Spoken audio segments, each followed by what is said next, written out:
Roberts back and back with authority. What a blast. The Mets go on to blank the Brewers 4-0 at American Family Field. New York starter Zach Thornton goes 6 innings, scattering just 3 hits. That kid, for them, pitched very well. He attacked his zone. He didn't give up free bases. He cut the ball real nice. We did have some balls hit hard, but they don't count. You got to hit them on a line, and you got to hit them where they're not standing. So credit the kid for how he pitched. Brewers manager Pat Murphy. The rubber game of the 3-game series is set for this afternoon, starting at 1:10. Compounding the Brewers' loss was a Chicago win. The Cubs clobbering the Tigers 11-2. Milwaukee's lead down to 6 games in the Central. The Huddle starts now. I'm Doug Russell on Fox Sports Radio, Wisconsin. Good morning, Wisconsin, and welcome to the Huddle. I'm all for someone huddling if you have something to say. It's time to wake up and talk about the teams you love. Everybody wake up! Everybody wake With the guys you love. You never hit about getting everything together. I need you. You need me today. Let's keep touching each other. Let's make sure we feel each other.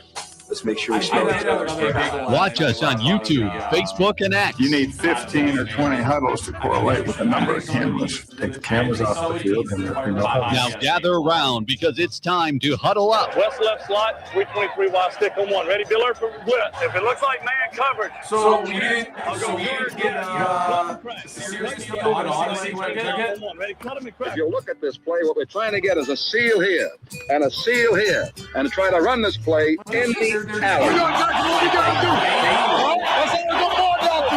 go out and kick the tape. No, I mean, you can find it in your car, but it's like... Be right. All the guys wide left. 396 bag. He hands. Is that long enough for you? I want you to be proud of your profession. It's a great profession. Go out there and play this ball game like I know you can play it. With Drew Olson, Mythical, legendary Bill figure. Schmidt, Oh, my God. This man's been out all night. and Armen Sarian. This is it. Don't get scared now. Sanchez, we ready? Fox Sports Radio Wisconsin is on the air. On the air and ready to roll. It is Fox Sports Radio Wisconsin. It's the Huddle. I'm Billy Schmidt. That right there is Armen Sarian. You are the NicolaLaw.com talk and text line on a Where Are the Hits and Runs Wednesday after the Brewers get shut down yesterday by the New York Metropolitans. And someone who decided that he was going to have, I guess I shouldn't say a career night because I'm not 1,000% familiar with all of Zach Thornton's game. But the 24-year-old had it rolling last night from Winona, Minnesota. You would have told me that the Warriors were coming down here from Winona State and dominating the crew that. And I would have been questioning that one, Armen. However, that left-hander had it working last night. And as Pat Murphy said very eloquently last night, you can hit the ball hard. It doesn't much matter if you hit them right where they are. And also, when my man Ewing is playing left field and cutting down Chris Taylor-esque catches on the warning track and the one dive where he smashed his face in, I think that was in the 4th inning. Some good defense being played by the Mets. You got to tip your cap last night because they found 43 wins this year in the midst of the worst year that anybody could have anticipated the New York Mets would have. And sadly, last night, the Brewers were one of them. Yeah, that's one of those type of wins, a found win. I mean, I some days it really do be like that, or whatever the kids say. I mean, something like that, yeah. Because last night I did feel like that a little bit. I don't want to sit here and play sour grapes, but you did feel like the Brewers, I don't have any analytic to back it up, but trust me, I tried looking for like 15 minutes to find something to defend my argument about expected runs and shot quality and hit quality. Okay. You were going to go Kenny Atkinson this morning at 5:03. I would have liked that. Like how were the simulated winners today? Yeah. And I'll be honest, I tried, but maybe it's out there, but I didn't find it. The closest thing I could get was, I think it was McAlvey that posted the hard hit ball rate or something. That was pretty good. Because it did feel like the Brewers ran into a lot of hard luck last night in terms of, but you don't score at all. It's hard to really defend it at all. I mean, the Brewers did hit a lot of hard balls last night. Maybe it could have been different, but it wasn't, and that's baseball. But you talk about Zach Thornton. The first thing I do when you get stymied, I like the word stymied. I use it in a little rundown there. When you get stymied by a young pitcher like this, or a guy that I shouldn't say young pitcher. Let's actually say for what it means. A guy you haven't heard of yet. Mm-hmm. Okay, a guy you think you haven't heard of yet. You go right, at least for, I don't know about you. And this has probably happened, Billy, a lot in the recent years. actually I know it has, to opponents of the Brewers. They go right to the internet to see, is this guy legit or not? Like, I don't know about this guy. Is he just getting lucky on us tonight? Was he ever highly lauded as a prospect? Right. Who am I missing in this conversation? I get what you're saying. Yeah, basically gathering information to tell yourself how you should feel about it. Right? That's what it is. You're gathering information to tell yourself, how should I feel about it and cope with this loss tonight before I go to bed? Like, should I be angry that they let a guy with a 6 ERA had the night of his life? We would get that way with Suppan, especially after he left the Brewers. That's fair. And when he pitched with like the Padres to finish out his career, and we knew what he was capable of, or not capable of at least, and we still couldn't get a hit off him, it was like, you kidding me, Suppan?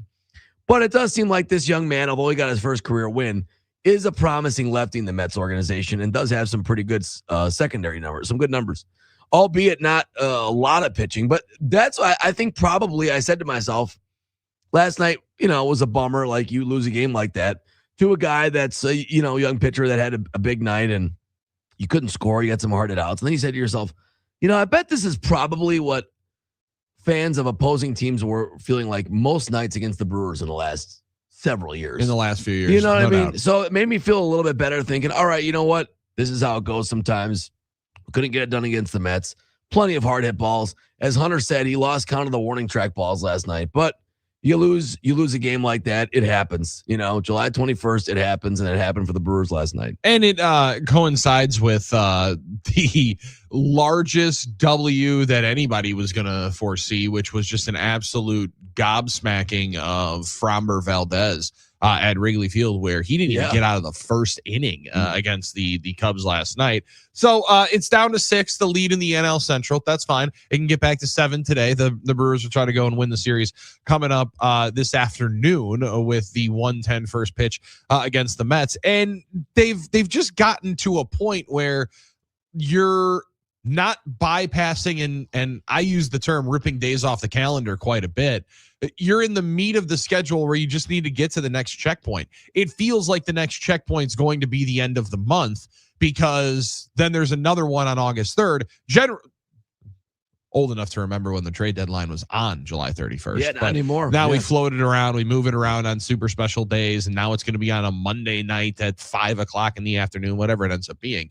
And it's dumb. It was at 2:00 on a Wednesday. It used to always just be on the 31st. It used to be like Valentine's Day.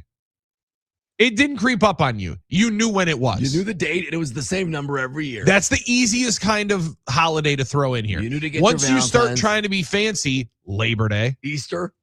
Come on, Easter. Throwing all these random rules out as to when it drops down. Come on, Jesus. Sweetest day. You really want people to know when it is.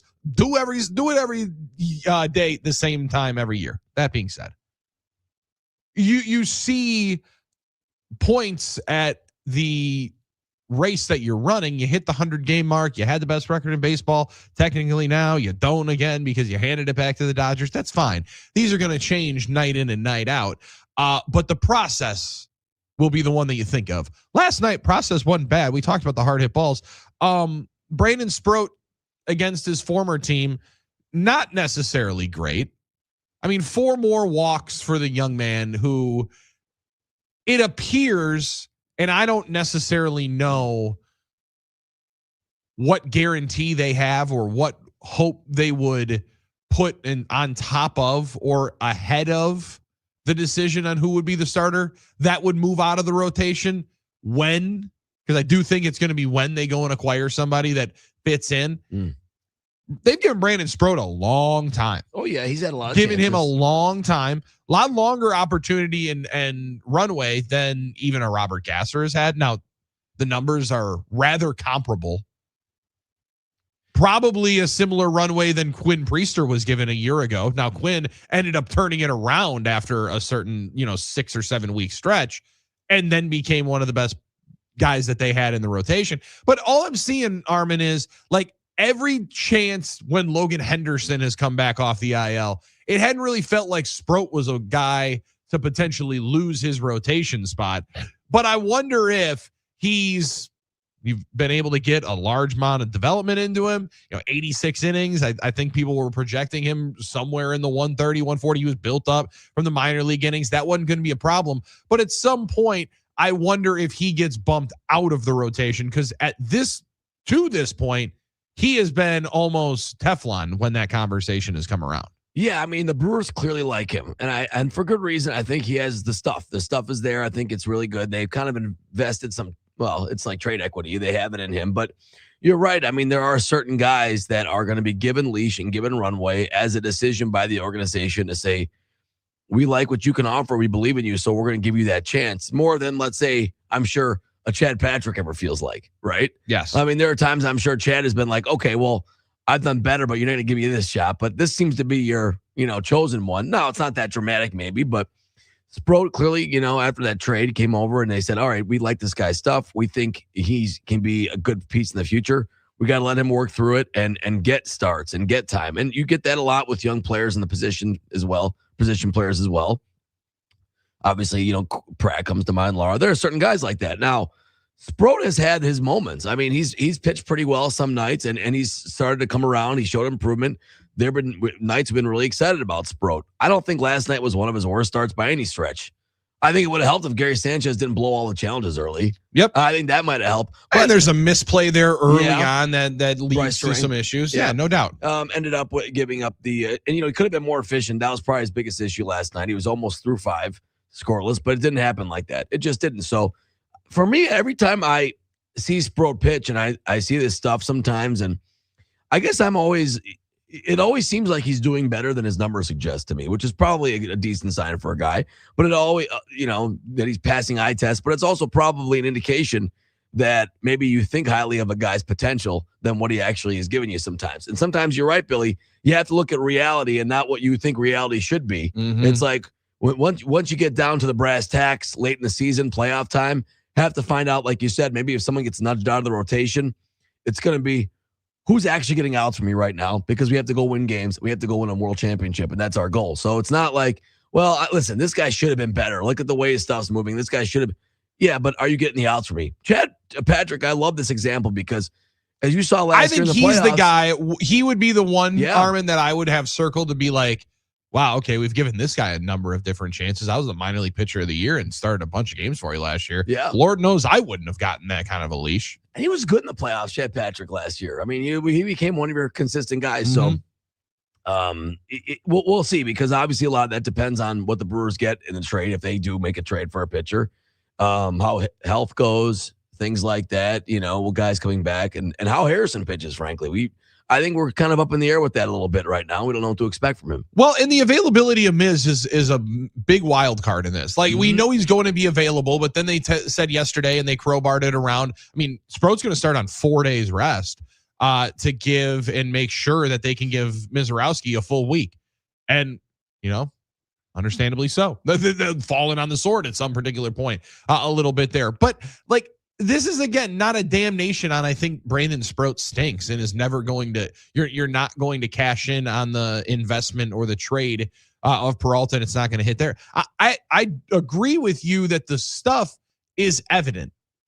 Similarly to like when Manny Parra was pitching. Good example. Because look at this big hook. Look at this lefty. Look at all the movement of this ball. I mean, it's unbelievable. And sometimes it's just like, and you would just get hammered over the head with, well, the stuff's really good. The stuff is too good. The stuff is too good. I'm like, but the results aren't.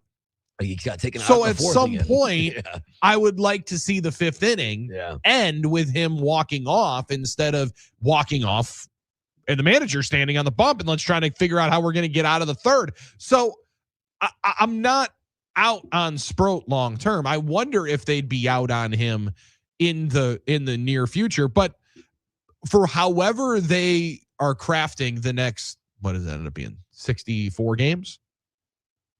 65 games? I didn't do the math, but it sounds right.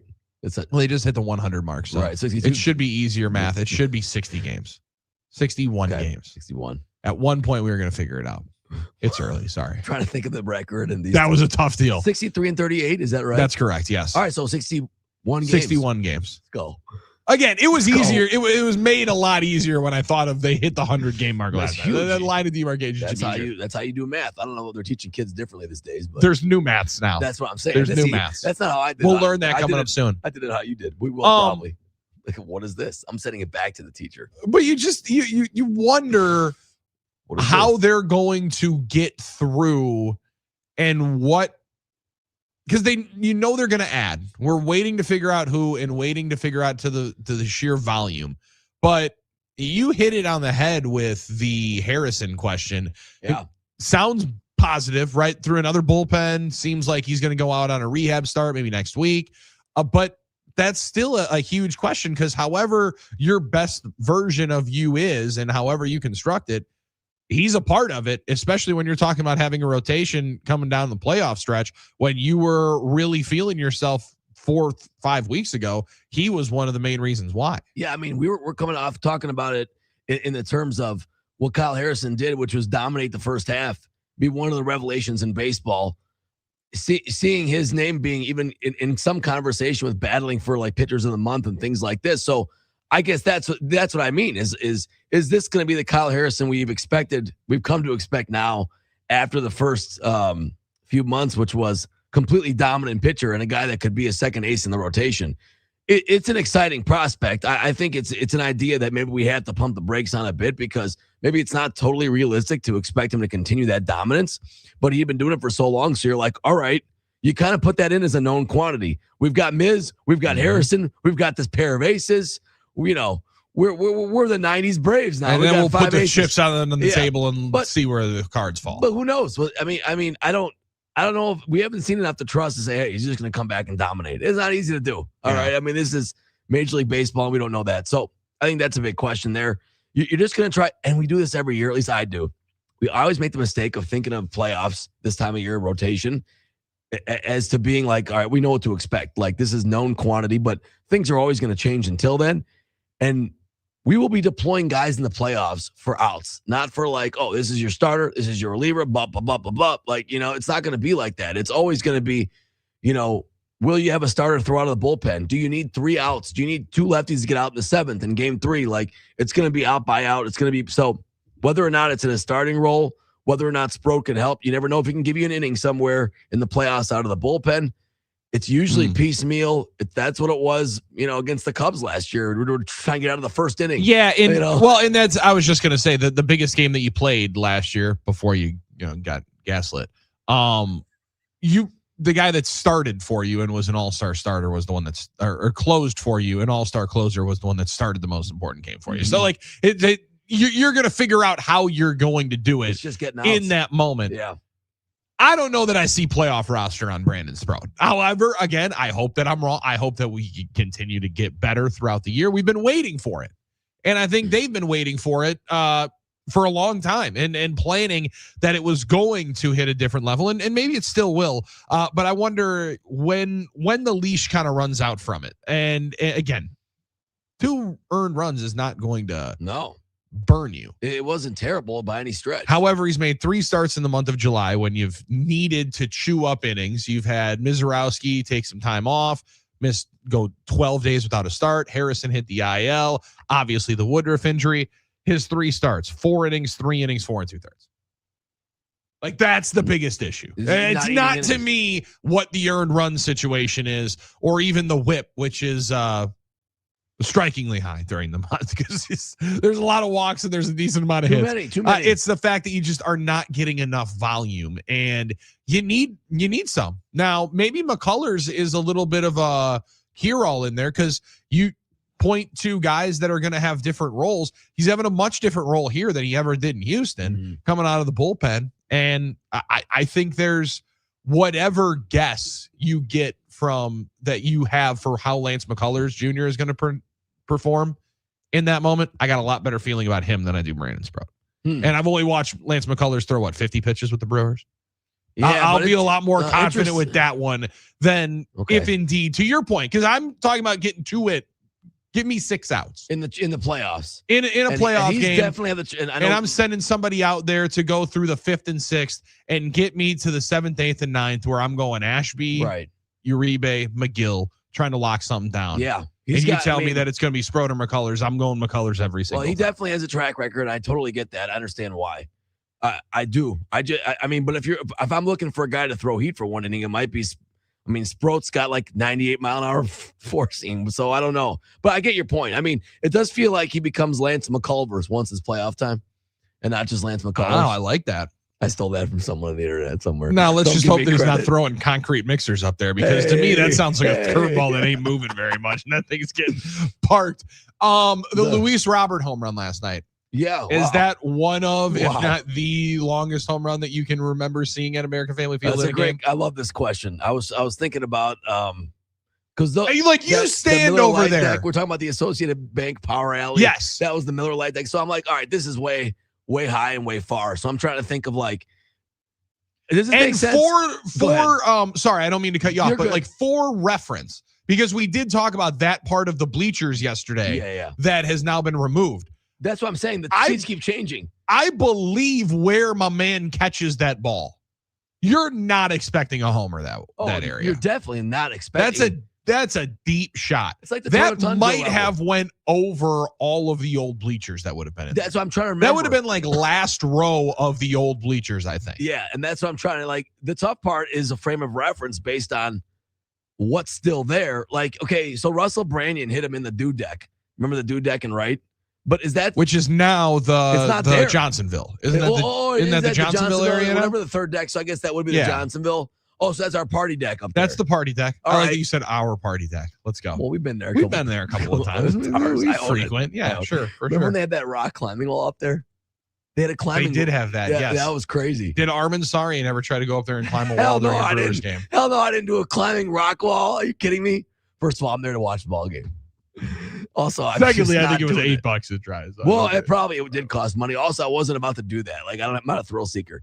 So, no, the Russell Branyan one, obviously, we saw some in the home run derby, some crazy shots. So those and now he hit those one aren't real game ones, right? You know? And Branyan hit one that would have gone He's to where that little canoe used to be. That's what I'm saying. That Liney's one, That's that what I'm little saying, yeah. boat. I think that was over the car. Oh, definitely. That would have That's been what I mean. over the Tundra onto like the wall of the outside glass. That was the craziest homer. I remember. I think I might have been at the game. Did it land in the canoe? I don't know if it Like landed. it bounced off of the canoe at least. I don't know if it literally landed in the canoe, but it was so high and so far. It was like 470. I think that Russell's up there for some of the longest. I think Prince has one. And I think Yelich? Branyan, I believe, we'll have the Department of Corrections at 877-794-1973 talking text line help us out here. I believe it still is listed, the Branyan homer, as the longest in game at the stadium. That was majestic. I remember he hit a couple that were crazy. And then there was a home run. I was at a Brewers Jays game. Now this is probably 8 years ago, maybe 9. And they had a couple of sluggers. And I'm trying to forget. Maybe I'm going to go. It wasn't Donaldson. I swear he hit Bernie Chalet. Now I don't think he did. Bautista? But it might have been Bautista. Mm-hmm. I don't think he hit the That'd have Chalet. been the peak of his powers. Oh my goodness. I remember Beltran hit one. Carlos Beltran. That was nasty. That I thought was. We've seen some people hit it Some off the crazy glass stuff. of the of X Golf. I had to make sure I figured out what they were calling it. Yeah. now. Well, at one point At that point, it was the 300 Club, I believe. The Gale Club. The at Gale one Club. point.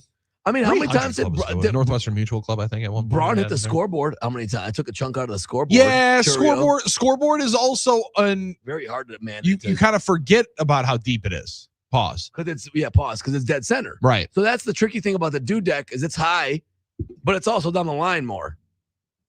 That was a nasty home run though by Robert last night. I was like, I'm glad this is only worth one. Bryce Wilson knew it right away too, and just shook his head. Poor Bryce. No thanks. No thanks. Paulie, Russell the Muscle.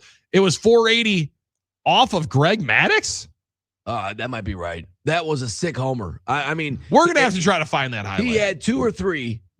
I think that one's in the dustbin of like the Manny Parra getting beat up by Prince history. No, I think it's hard to find video. That would be disappointing. Well, We'll try to figure it out. Russell had a couple really, really long ones. That And Russell the Muscle was a real thing. He had a stretch 1 month, that one season, where he was hitting them like I swear every day. That one week? That one time. I don't remember when. Maybe 09, 08, I don't know. 010, I almost said. 877-794-1973. Russell Branyan played for how many Major League Baseball teams, Armen? Did he have the Matt Stairs run, like 14 teams? I'm He going had to say 14 years in Major League Baseball. 7 years. 7 teams. Cleveland Guardians. 1. Milwaukee Brewers. What? The Seattle Mariners. What? Cincinnati Reds. What? The San Diego Padres. What? The Tampa Bay Devil Rays. Oh, okay. He's that old. The I Los said Angeles 7. Angels of Anaheim. Okay. The Arizona Diamondbacks. Oh, that's 8. Oh, yeah. The St. Louis Cardinals. 9. And the Philadelphia Phillies. 10 teams. Yeah, full 10. See, now that's nice because somewhere in his He basement. re-returned a couple of times. I think he was in Philly a couple of times, maybe. He's got the Eric Kratz jersey collection. All of his buddies get one. He's got a lot of them. 877-794-1973. It's Hot Take Hump Day. We got a lot of hot takes to be able to deliver to you. We'll fire those up around the 6 o'clock hour, but 5 o'clock lovers, don't wait. Fire yours in now at 877-794-1973. Also on the YouTube stream, the X stream, Facebook. You can get at us in the chat. It's rolling with you, Armen Sarian, on the other side of the glass. I'm Billy Schmidt. There is no Drew Olson this week. We're somehow muddling through. It's not nearly as much fun. Let's just admit that right away. And the show's definitely not as handsome when Drew's not on it. That's true. But we're going to have a lot of fun here with you today on the Huddle, Fox Sports Radio, Wisconsin.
Of the season, and the Brewers fight back as Branyan. It's in the ninth, and he hits one high in the air, deep right center. They're tied.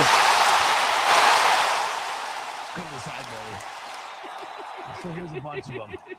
So this is a Russell Branyan home run montage. What sounds like? How far will it fly?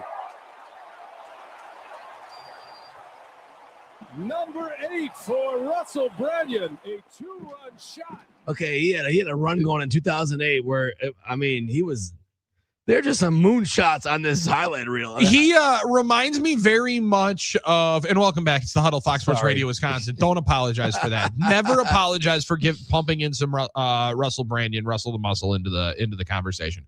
Adam Dunn would have been like the gold standard of what I'm thinking of swing and either hit the ball farther than anyone's ever seen it or swing and miss catastrophically.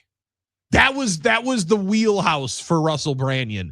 But when he connected, it was some of the sweetest baseball music you're ever going to see. Oh, there are some guys that are prolific ball players, prolific home run hitters, like, Hall of Fame type guys, all-star guys, some guys that are just known for having great power at certain points in their, like Rob Deere, I think about. For sure. Like Great example. Rob Deere was never an all-star. I don't think. I should know this. I don't think. He was never like a consistent, but like an Adam Dunn, like a 3 true outcome guy. You knew you're going to get strikeout, home run. Like those guys I think of, like the Rob Deeres of the world. But when Rob Deere hit the ball, what I'm saying? that ball stayed hit. It was just a bomb. Yeah. Like, so some guys have just that raw, like Paul Bunyan power. I don't know what else to think of it. That we have this. Rob Deere might be a perfect example because he did lead the league in strikeouts 4 times. Yeah, like 3. That's like the 3 true outcome guy that first got popular during Moneyball, right? Like I think Adam Dunn was very. Is right there in the same vein. Yeah, and somewhat Richie Sexson had a little bit of that in him. Yes, I remember Sexson hitting, for a decent average though some years, but like just some guys that. Just could annihilate the ball for power. I mean, just had that 80 raw power. A little bit Gorman was a little bit like that, obviously, as well in a different era. But I don't know if Gorman hit the moon shots like the 400. I'm talking about the 500-foot jobbers or whatever. Well, Gorman Thomas also played in an era where you could hit 500-foot home runs because they just did the tracker on the Luis Robert homer from last night in the Brewers 4-0 loss. This is one of your favorite topics. And they ruled it 451. And now I know you got a side eye for that. Is that what you're telling me right now? Another 100 feet. It went another 100 feet. The Mickey Mantle one. All right, that's neither here nor there. The Mickey Mantle one we know by now. It was off the roll. First off, we need to start going to round numbers. If it's 451. It's 450. Like the 419, there's no home run that angers me more. Well, you don't want to be cheated out of the extra foot, though. What are you talking about? You give me the extra foot on the 419. So you round up to 420. Oh, thank you. Like there's times where you have to be able to like Christian Yelich hit one in Coors Field a year ago or a couple of years ago into that third deck. Again, majestic. It's one of those that you watch the ball and you wonder. First off, I marvel at how you hit the baseball, especially when it's spinning the way it is right now. But then you're like, damn, that's got to be one of the most empowering feelings ever when you hit the ball into the third deck. You can't even see the people that are up there, and you're hitting a baseball that far.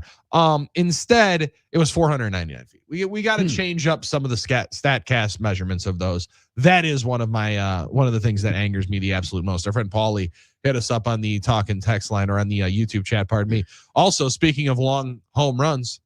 And our family section conversation from yesterday. Which has moved around, by the way. Homers to the old family section. Where was the family section in the bleachers? I don't know, because the family section now would all be in foul territory, so I don't know what that. Maybe he means that third deck. I think there was, though. Maybe right field bleachers somewhere. Yeah. Dropped a Jason Bay home run there one time. I was first row and dropped it right down. It takes a big man to admit you missed it, and I don't want to sit here and blame you, Paulie. Sounds very similar to when I dropped my foul ball. My dad will always tell me the story about when he did. Yeah. So it's like it's not easy to catch those things in the fly. They're coming with a lot of momentum. There's only so many opportunities you get, though. Now, I don't know if you caught the video, pardon the pun, of the individual in Philadelphia a couple of days ago. Guy had not one, but 2 home run balls hit right to him. You can go to there's a video of it on my Twitter feed at Bill Schmid Radio. I tweeted it. You got to follow Armen Sarian, by the way. Follow back New Bill Schmid Radio. Old account. Yeah, the same old username that you know and love is there. So you've been following it for years. However, it got hijacked by crypto bros who then decided to be watch guys and then instead didn't watch their back, lost the account. I think that's my theory. Yeah. Eventually they tried to pretend they were me posting about crypto. Then it got totally changed to some Elon stuff or whatever it was. It was something wild in there. And then that apparently got in trouble, which surprised me because Elon runs it. But that got in trouble, and that's been totally eliminated now from Twitter. But now you're back, which is the most important thing. At Armen Sarian. Yes. Go follow it right now and make sure you hit notify because otherwise you're missing out. The Coles family section back then, says Paulie. Okay, 238. 238. Perfect. Right where the Miller Light Deck is now. There was the Coles section. I think it was the Goodwill section at one point. That last little small section. Got it. Okay, perfect. We use our Coles cash. You know what I'm saying? It's the right way of going about it. Yeah. Now where were we going with that? You were talking about the Twitter account. You posted the Twitter video. Yes. Yeah. My man is in a Cooper DeJean jersey. Yes. Come on now. At the Phillies game. One power look. And if you see the first homer that gets into his mitts, he's got 2 feet down, possession of the ball. Process of the catch is completed. But guy in front, Armen, you gotta see the video because you gotta make your own ruling and judgment. Yeah, I'll look at it. My man reaches back to catch the ball with his hat. Now, ball knocks hat out of said Zach Wheeler buddy's jersey hand. Yeah. So hat's flying, ball is spinning and rotating. Sure. Goes a row behind, lands into my man's hands. DeJean's got it. Again, feet down, inbounds. 2 feet. It's over. That's process is completed of the catch. Old boy in front says, bro, my hat caught it. That's my ball. No, but you didn't have the hat though. Didn't have the hat. Well, he's grabbing the hat, putting the hat on, and like harassing DeJean for the ball. Well, this is Philadelphia, right? Yeah. Okay. Oh, it's not an uncommon situation to happen in Philly. We'll start a We fight. remember last year with the Karen that took the ball from the kid. This is Philadelphia. Yeah. And my man gives it up. Gives up the home run ball that he ended up catching. Yes, your hat slowed the momentum. I apologize for inertia. But the ball's in my hand. Possession's 9/10 of the law, isn't it? I think. But you don't have possession. But then he hands it back. He had possession. He was holding the baseball. He goes, no, that's my ball. Right. My hat caught it. I'm taking it and rips it out of his hand. The guy with the hat didn't have possession. Yeah. So does he also I guess that means he also has that guy's hat. That's what you could come back with. Probably could have. Not only do you not have the ball, I have your hat now and put it on, and then you can really start. See, it might have been a business decision where he didn't want to start a fight or he didn't want smoke, Billy. Then 2 innings later, home run ball goes right back to him. That's crazy. And that one skips clean off the Mets. A clean drop. No, DeJean dropped the other one. The ball. So that's what I mean. Buddy in the Wheeler jersey drops the first one. Right. Steals it back from DeJean. DeJean gets another home run ball in his mitts, drops that one, somebody else grabs it. So maybe he was meant to have the first one then. That's what I'm trying to say. And he walked away with none. Yeah, it's tough. Sometimes you got to stand on business. I know go back and forth on this. I know there's that very, very famous clip of no fighting in the bleachers. That might have been a time to scrap. That might have been a time when you're trying to grab my ball, no pause. I might have had to call the usher over and we would have had to have a settlement. Guys, there's no fighting in the bleachers. What are you doing? He took the baseball. I caught it. There's no drinking beer in the family section. I don't know. I mean, you do have the ball and you have the guy's hat, but you have to give the guy's hat back, right? Well, no, the hat's laying on the ground. Yes, he grabs the hat in the middle of it, grabbing the hat. He's like, hey, dude, that's mine. And the guy's like, well, I caught it. But if it's like, still no, it's mine. And one swiped it out of his hand. The tough one. That's one courts would litigate over. Oh, it would have been fun. I think that's what I'm saying. You got to see the video to make your own determination. But again, I'm saying like inbounds, it's like to me, it's like a touchdown. You have 2 feet in, you have possession, it's over. Play's done. You can't rip it out after. 877-794-1973. Just looking over the top 10 home run list. We'll get to this, Billy. The top 10 longest in Miller Park and American Family Field history. Beautiful. We'll get some updates on that on the other side right after we hear from our friend Hunter Baumgart. Hunter B on air was at the game last night. He's got a breakdown of everything you missed of the 4-0 L. The Mets stymie the Brewers. Most importantly, because of Zach Thornton. He was a thorn in the side of the crew. They go after the series win today at 110. Hunter Baumgart's got all the details on the other side. We got hot takes to hump in about 20 minutes. Fox Sports Radio, Wisconsin. Armen Sarian's right there. I'm Billy Schmid. Huddle up with us, 877-794-1973.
Aflac Trivia this afternoon from Miller Park. Who hit the longest home run in the history of this beautiful facility? Taylor told you he's in the lineup today. Might not be who you're thinking. Russell Branyan did it. And we have video proof. Take you back to 04 off Greg Maddux. And it was a monster shot. Russell Branyan. Doesn't come as much of a surprise the way that guy can hit him. Just a matter is going to be able to hit him enough. My, oh my. He can. So a throwback, that courtesy of, I'm going to guess Fox Sports Wisconsin at that point, maybe Fox Sports North at that point. It was Brian Anderson and Bill Schroeder, currently of Brewers TV. We'll give the credit there as well, because those guys deserve a lot of credit and a lot of love and a lot a Absolutely. Now, so how did you find that for the 480-foot shot? Now, that is the longest home run in a game still registered at American Family Field. Ozuna has one that's 479 apparently. So just underneath it. Okay. I want our guy to have it. Sure. I like that. So, I had to find the Russell Branyan highlight reel. I first looked at 08. That was a great run he had with the Brewers, but this is from when he was with the Brewers in 04. He had like 12 bombs in 50 games in 08. He was good. He had that stint. That's the run I was remembering. This one was from 04. So then I went to the YouTube for the 04 Russell Branyan highlight reel. Not there, but then there was another one that said longest home run Russell Branyan. It was on this Russell That's Branyan beautiful. Great throwback. YouTube. Thank you very much. And also shout out to the Duck. To Aflac Duck. Is the Duck still happening? Like, is he still rolling, or isn't he with your with Coach? With Coach Terry? Prime? No, with Miss Terry and with Coach Coach Saban. Oh, you're right. Wasn't he debating the Duck? Wasn't he messing with the That Duck? Duck is always around. Yeah. Miss Terry, we're trying to go dancing in here, and I'm trying to have my honey bun in the morning, and this Duck just keeps quacking. I said, all right, cut it out. That's enough. Now, some would say that it's enough talking about a 4-0 loss. Au contraire. Hunter Baumgart was there last night, has some sound from the locker room, and Hunter Baumgart lets you know how it was like to be in the crowd last night for when the Brewers get shut down by Zach Thornton. Thanks, guys. Just an uncharacteristically poor performance by the Milwaukee Brewers last night in their 4-0 shutout. You got to give credit to Zach Thornton. 6 shutout innings in his 4th Major League start. Brewers pitcher Brandon Sproat was very familiar with him, having been in the Mets system with him, and he said that's just what Thornton does. That's what he's done his whole career so far. I know him pretty well. He's a super just crafty lefty. He mixes super well, and the pitchability's there. He's not afraid of who's in the box. That's just who he is. He's a great pitcher. Tip of the cap for him tonight. So. Now the Brewers kept it close for most of the night. Brewers manager Pat Murphy talked about the 2 circumstances that really changed the game. The 2-run inning there, obviously you saw how it happened. Sproat got to 98 pitches in the before he finished 5 innings. Chad Patrick was a good matchup, and gave up a single and then a ground ball that we either miscommunicated on, took a bad hop or whatever. That's an out. We're out of the inning. It's a 1-0 game. So that was unfortunate. That whatever that was, miscommunication, whatever you want to call it, that opened the game up. Now it's 3-0 different. Then we get first and second, nobody out. Jackson Churio, who had 3 out of 4 good at bats, has his one poor at bat there, and then we make a base running mistake. So the Brewers will go for the series win coming up today. 1:10 first pitch. Logan Henderson on the mound for the Crew. Then day off tomorrow before a weekend series hosting the Colorado Rockies. This report brought to you by Import Minded, your trusted choice for exceptional vehicle care on South 27th, just north of 894. Back to you guys. Yeah, thank you, Hunter. Appreciate it. And you ain't lying. That 6th inning was frustrating. You get Cooper Pratt and Joey Ortiz to turn the lineup over the right way at first and second, nobody out. And then all of a sudden you have a man at first base and 2 out because you run yourself into an out on the pass ball. Now, again, Bill Schroeder said it, and I believe I'm going to always defer to Rock on that. Yeah. That it's a Joey Ortiz mistake, because you got to be always watching who's in front. I don't necessarily know why Cooper Pratt didn't go. Maybe he didn't think it actually skipped away far enough. It seemed like it was far enough to go. However, in the heat of the moment, in your secondary lead, I guess, again, you got to obviously make him right. Yeah, I mean, you make him right by watching in front of you, that being Joey Ortiz. Yeah. So that's where the mistake, yes, goes to that spot. I was, though, surprised when I'm watching. I'm like, Cooper, what are we doing? You take a good secondary lead. You're over at third base, easily sliding in feet first. It's one of those weird things that just happened. I think he hesitated a bit because young player doesn't want. He's thinking, I want to run us out of the inning if that ball didn't get as far as I thought. Yeah, I'm on second here, and it didn't go to the backstop. It was kind of at that little in between. So maybe he thought better of it just for a split second, which kept him there. And he makes that first move. Joey Ortiz sees that. Then he's off to the races to second. And therefore, you just get the mix up there. And I get it, Cooper Pratt, I think being a little too careful there, not wanting to run himself out of the inning, or so he thought, saying, no, I didn't quite get there. He just didn't think it went far enough. What's the old unwritten rule? You never make the first or third out at third? Rule, yeah, exactly. Now, that would have been the second out. Yeah, so that would have been an okay one to make. However, but like you said, right. 20 games into your big league career. You don't want to get yelled at by the manager on his new perch. Well, and it's easy to say now because we know what happened, but let's say it skips away. He thinks it's far enough and it's not, and he's gone down a third, and then everyone's going to be like, what are you doing here? Sure. Oh, for sure. So it's a tough spot, and I'm sure he's thinking I'm going to be careful.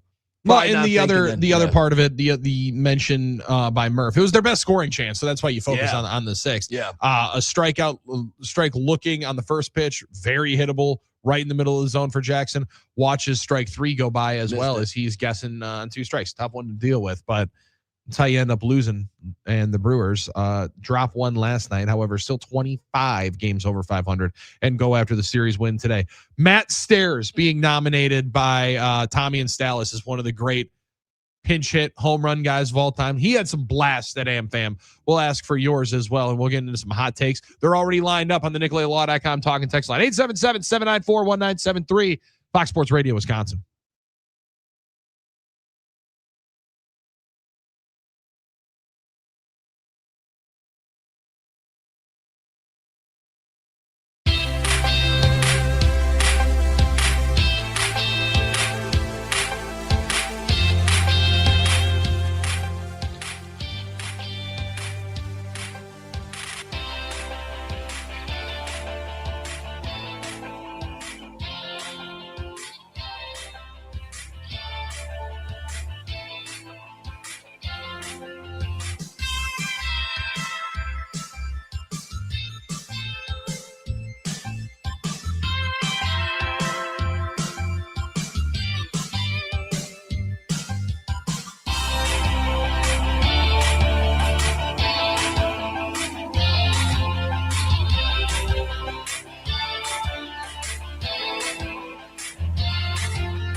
I'm Doug Russell. It was just one of those nights where you tip your cap and move on. And Young rifles one to deep right field. Back goes Lara onto the warning track, looks off, and it's out of here.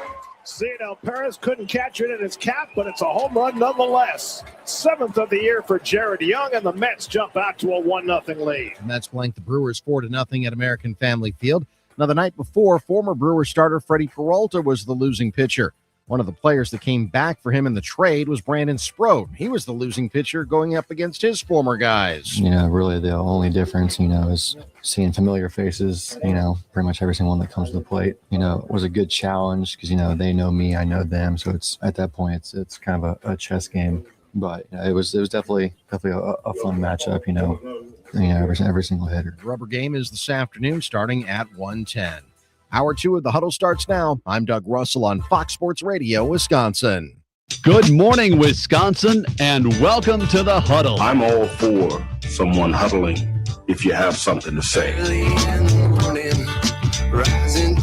It's time to wake up and talk about the teams you love. Everybody wake up! Everybody wake up! With the guys you love. It's just about getting the group together. I need you, you need me today. Let's keep touching each other. Let's make sure we feel each other.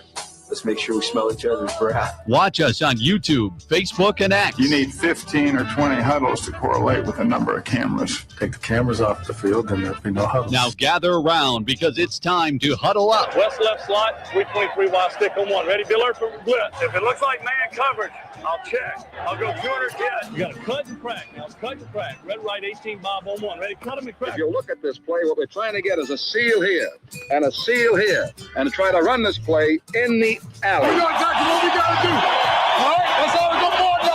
Let's go out and kick the tape. All right? 1, 2, 3. Keep doing what you're doing. Get our guys after you and make the play. Be right all the way outside. Wide, left, fake, 396 bag, D-hand, C-puck. Is that long enough for you? I want you to be proud of your profession. It's a great profession. Go out there and play this ball game like I know you can play it. With Drew Olson, Mythical, legendary figure. Bill Schmid, Oh, my God. This man's been out all night. and Armen Sarian. This is it. Don't get scared now. Sid says, we ready? Fox Sports Radio Wisconsin is on the air. Hour 2 of the Huddle is with you at 877-794-1973. Wake up, Madison on 1070 a.m., Milwaukee 920 a.m. Let's roll, let's ride. Let's have a phenomenal Wednesday in the good land. We're going to hump some hot takes. We got some lined up. I got a bunch already for you. And Armen Sarian, you're right. Good time to get the coffee ready because we're hitting halftime of the week coming up in about 25 minutes from now. And the sun's coming up. You got cakes on the griddle. Now, Billy, I got to say, this is hour 2. Segment 4, however, we might as well call it segment 5 because these conversations we had during the break, I'm sorry, it's a whole other segment. I hate to say that in the air because I know people that are like, well, I'm missing all the good stuff. That is the worst thing. One thing that I hate the most is when broadcasters are like, I'll tell you off the air. I do that. But listen, I want you guys to know you are getting good stuff still on the air. And I think I should start as well. We're going to do Hot Take Hump Day, but I'm still trying to figure out for Thursday, trying to bring back Thought About It Thursday. I don't think it's working. Sure. Remember, I suggest that to Drew. Or what makes me sound older? Because, I just feel like all the thoughts I had in the last 4 minutes and all the things I said to you made me sound very old. That's fair. Like, what kind of post do you see when people start to turn 40 on the internet? Or in your case, 30? Okay, that's one thing makes you sound old. Like, yeah. And then I'm like, thinking like, boy, it's a cold morning because, everyone's waking up here thinking, man, it's like in the 50s. I don't know, when has it been in the 50s this early? It's brisk. This is the coldest morning we've felt in a while. And then I'm thinking, all right, we could use some rain because my lawn is yellow. Yeah, 100%. Now that's where you're tripping. That's where you'll definitely sound like the old guy in the room. I told Laura last night, I said, when I was young, I didn't understand how people were so into their lawn. Like that's what they cared about so much. Like I said to myself, I'm never going to be one of these guys that grows up and just all he cares about is how green making sure his lawn is green. Like there's more things in life than a lawn. And I stood there for 20 minutes looking at my yellow lawn. What can I do about this? What can I do about this lawn? Because I was a condo guy for a long time, and now I feel like I gotta raise this child That's, I'm not going to be testing the pH of my soil and all that stuff. I'm not a grounds crew member. Well, that's what you might have to do if you want to put in the time. This is now, this is moving on to next year territory. I'm an old man. This now. is where it's probably Hayes in the barn at this point. Right. Your team is who it is at this point. Now you're punting to next year, and you have to start putting the wheels in motion as to how you're going to capitalize early in the year. And right away within that first, 3 weeks of April, before them April showers come, how are you going to be able to make sure you feed that grass well, fertilize through, maybe some Milorganite, that little good to just food that's gonna feed in there, and that the grass will be able to nurture and grow itself for the next couple of months. How to water, when to water, enough of just like looking to see if it's going to rain. Hope is not a strategy, William. That's fair. I can't be and I wish I could be. I can't be the water my lawn guy. My parents would be running that sprinkler over and turning it this way. And I've got a sprinkler. I always hated it. Yeah, I've got it. I like running through the sprinkler. Oh, yeah. That's a lot of it now. I mean, my child just likes to get wet in the summer and run through the sprinkler. And like I have little water toys, the splash pad. But it's like, I mean, that's part of it is I'm trying to water, but then like, did I water it wrong at the wrong time? I don't know. I mean, I got the sprinkler and the hose, but it is crisp this morning. That was not. You're not too old for thinking about that. Our guy Chris in Lodi said, "Geez, Billy, you gave me a chill." As cool as it is this morning, when you mentioned the name Manny Parra in the 5 o'clock. Oh my goodness, man! Yeah, you missed a hot 5 o'clock hour. If you weren't in the club, shame on you. However, there's always an opportunity for you to join tomorrow. We got plenty of room for you in the 5 o'clock club, and we'll get into more of them coming up tomorrow when we reopen that club. But right now, it's into the 6 o'clock hour. It's time to hump some hot takes on this beautiful Wednesday in the good land, albeit a little chillier Wednesday in the good land. And Armen, can I start up the proceedings? And I want you to judge how hot this take would be. Let's do it, Billy. Because as we've pondered and speculated as to who would be entering the trade bubble, who's going to walk into the bubble and you can pop that thing, pay a price. Yeah. Pay a price to pop that bubble and grab the prize out. That's part Everybody's of the game. been wondering right there in the middle would be Tarek Skubal. Yesterday, a name emerged from one Jeff Passan that my intuitive mind went to as the guy for the Milwaukee Brewers. And if indeed he is available, as Jeff Passan said, I think there's only 1 to 2 teams that have the ammunition to go make the deal happen. All right. And maybe one of the only teams that should have the drive to is the Milwaukee Brewers. And if Mason Miller is indeed available with the San Diego Padres, that's the game-changing move for the Brewers to make. Good pitcher, man. As much as Tarek Skubal is phenomenal, I don't know that he's fully available. The Tigers are within 5 or 6 games from making the playoffs. Now they just got boat raced last night by the Cubs, and Valdez, who they gave a bunch of money to in the offseason, didn't even get out of the first inning. No, he had a tough one. But so you're right. The Tigers have their own problems. And if they think they're gonna, if they want to try and win, they can't trade Skubal. And they just watched, and I do believe this factors into the mathematics of the equation for Detroit. They just watched Cleveland come back in one of the most epic rundowns of a division a year ago, them being the team that got chased down to lose the division, but then went and won the playoff series and were in extra innings to go to the LCS. Yeah. That's a hard thing to punt on. Yeah.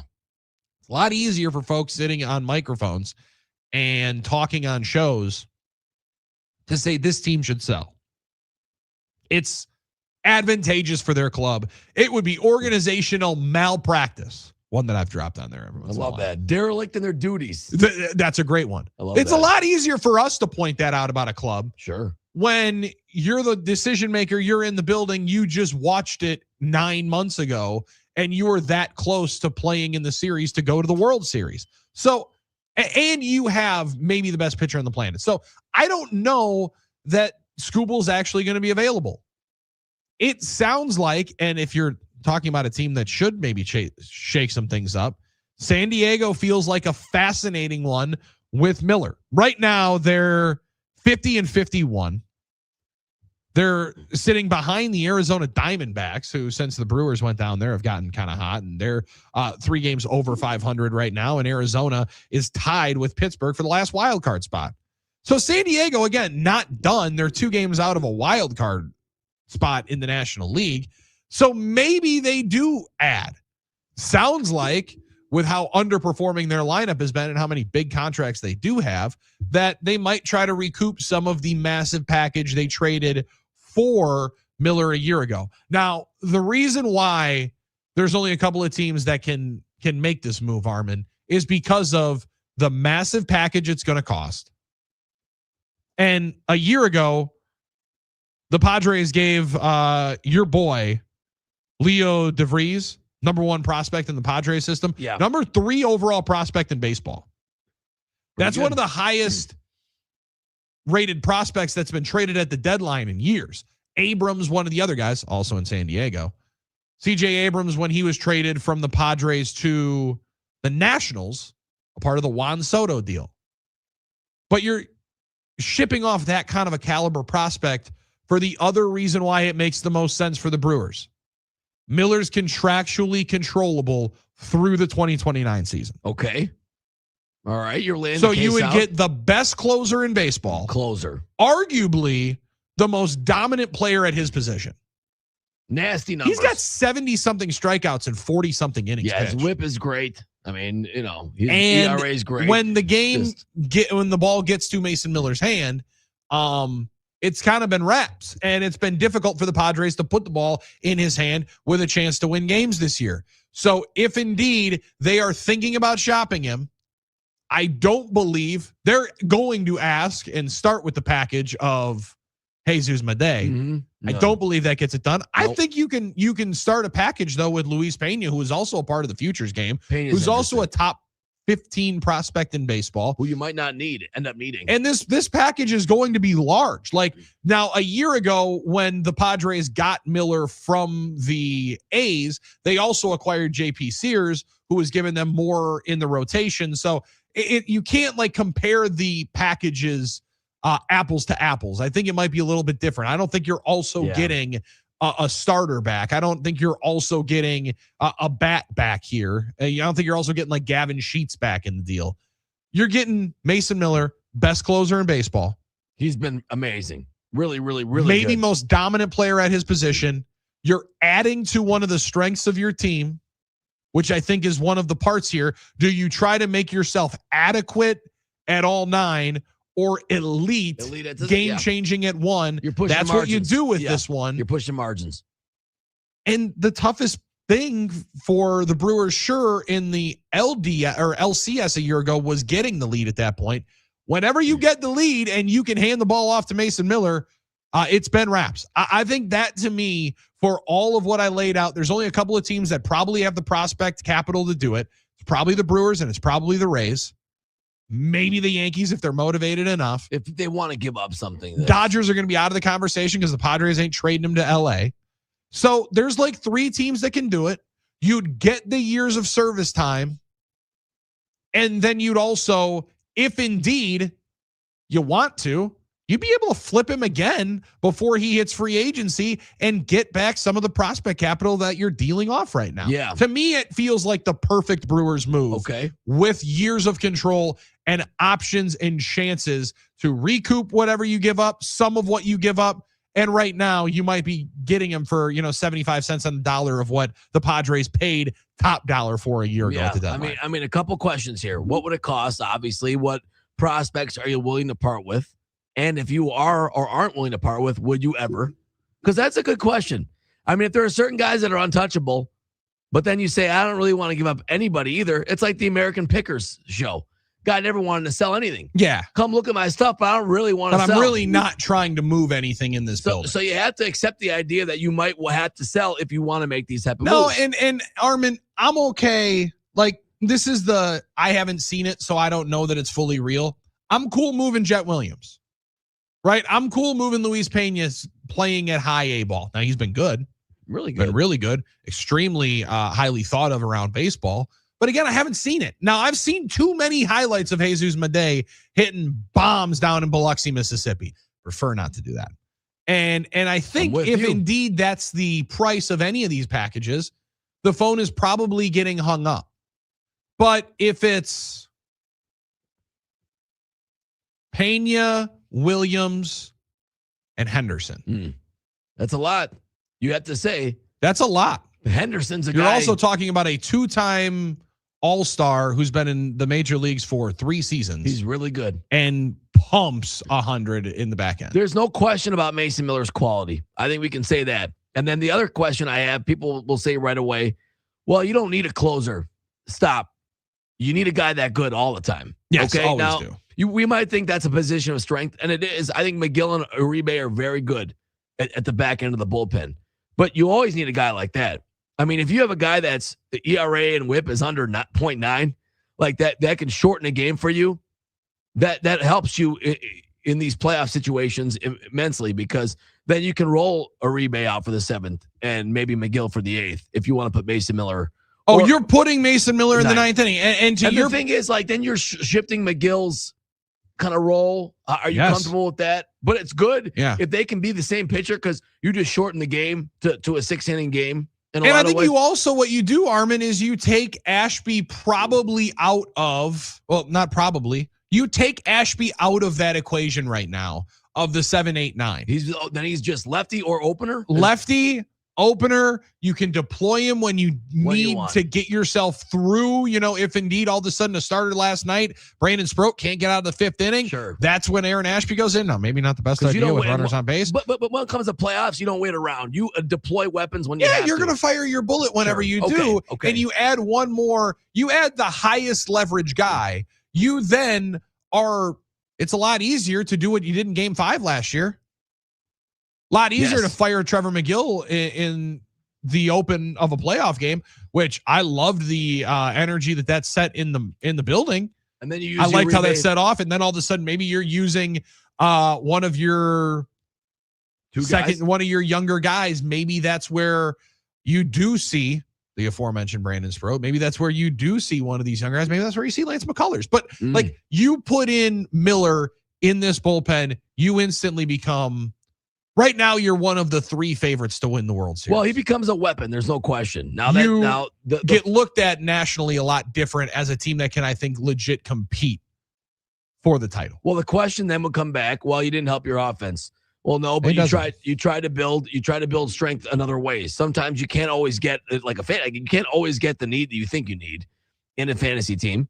And it's like you're building a fantasy team. It doesn't work like that. So you try and help where you can. Where can you find a great player? He's great at his position. So that's a good question. Are you comfortable? My next question would be, would you be comfortable, if that was your big move, giving up that much for a guy that's not a starter? That's not going to give you more innings. Because I think that's a big question. Yeah, it is. I think the question is like, all right, I'm willing to give up significant capital for a special player, but it's not a starter. And we've been saying, like, Brewers really need another starter, really need a special starter. And that's like, all right, well, we're going to get an okay guy maybe around the margins, but we're going to spend our wad on a closer. And then some people say, is that juice worth the squeeze? Because you're only going to get the inning here and there. And that's a very, very fair question. Like, it is, and it's one that I don't have a great retort to here, because the case study a year ago, being the San Diego Padres, didn't work very well for them. They had, going into the deadline, one of the better bullpens in baseball statistically, and then they added to it by grabbing Miller. They got bounced in the first round. They didn't even make it to the DS. Sometimes you can't use a guy like that. Right? Like to your point, yeah. If you can't get a lead, right, you don't get to play with the cool toy in the 9th inning, being Mason Miller, the one that you just traded a ton of assets for. So however, a concern, right? I mean, that's part of it. You get the lead in the 8th inning, where the Brewers have taken how many leads throughout the year? One of the best scoring teams in the 7, 8, 9th innings of games. And all of a sudden you steal a game, and at the end of 8, it feels like it's over because you just took a 3-2 lead, and now all of a sudden Miller is coming in and the lights are going off and they're playing Renegade. Your chances of winning in that part of the situation dramatically increase. And a lot of times that's all you're trying to do is set yourself up for certain game situations, because it's hard to know what's going to happen in a short series. Anything can hit baseball. So There might be games you have the lead, it might not. But in case that situation arises where you can get early leads and you can get 1-run leads and that can help you win those games, it can become worth it. It's an interesting proposition. The other factor is this.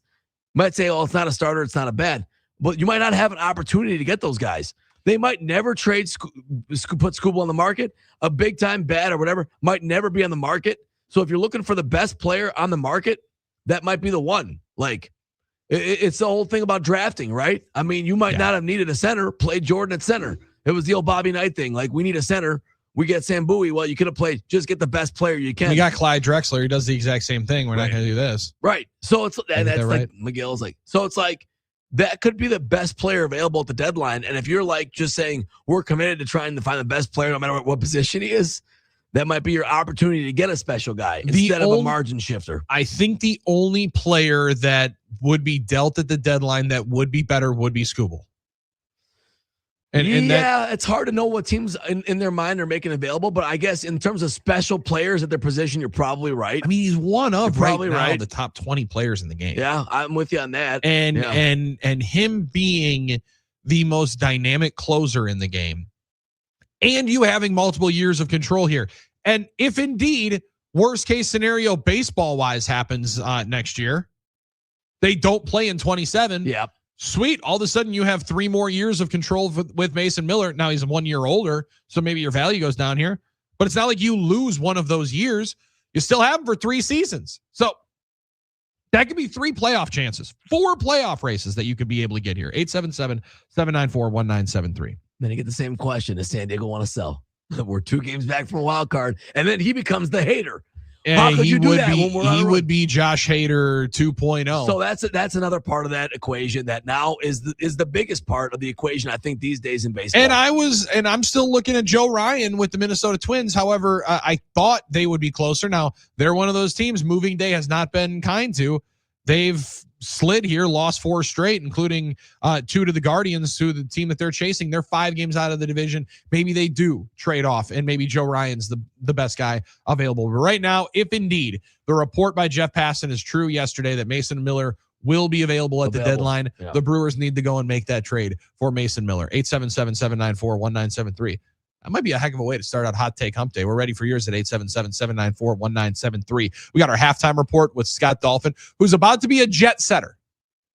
He's about to be flying internationally. We'll get that travel conversation with our friend Dolph, see what he thinks on our hot takes, as well as the other news of the day with our friend Scott Dolphin. FM 106.1's on the other side. Armen's right there. I'm Billy.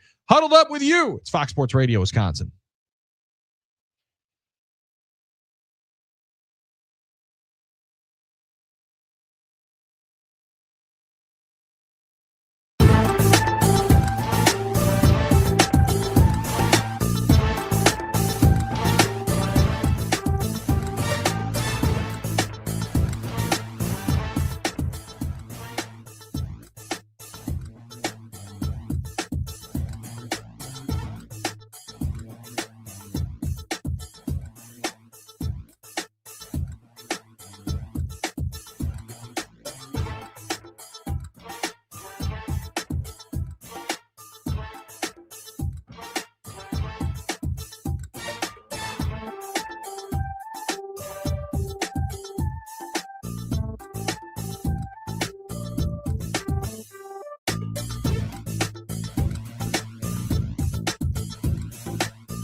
The Huddle on Fox Sports Radio, Wisconsin, 1070 AM Madison and 920 AM in Milwaukee. You can always find the show on the iHeartRadio app, streaming live on YouTube, X, and Facebook as well, as always, where you can find us. And then you can see one thing that we always love to advertise. Make sure you go and see what Armen Sarian looks like, because he is on here day in and day out.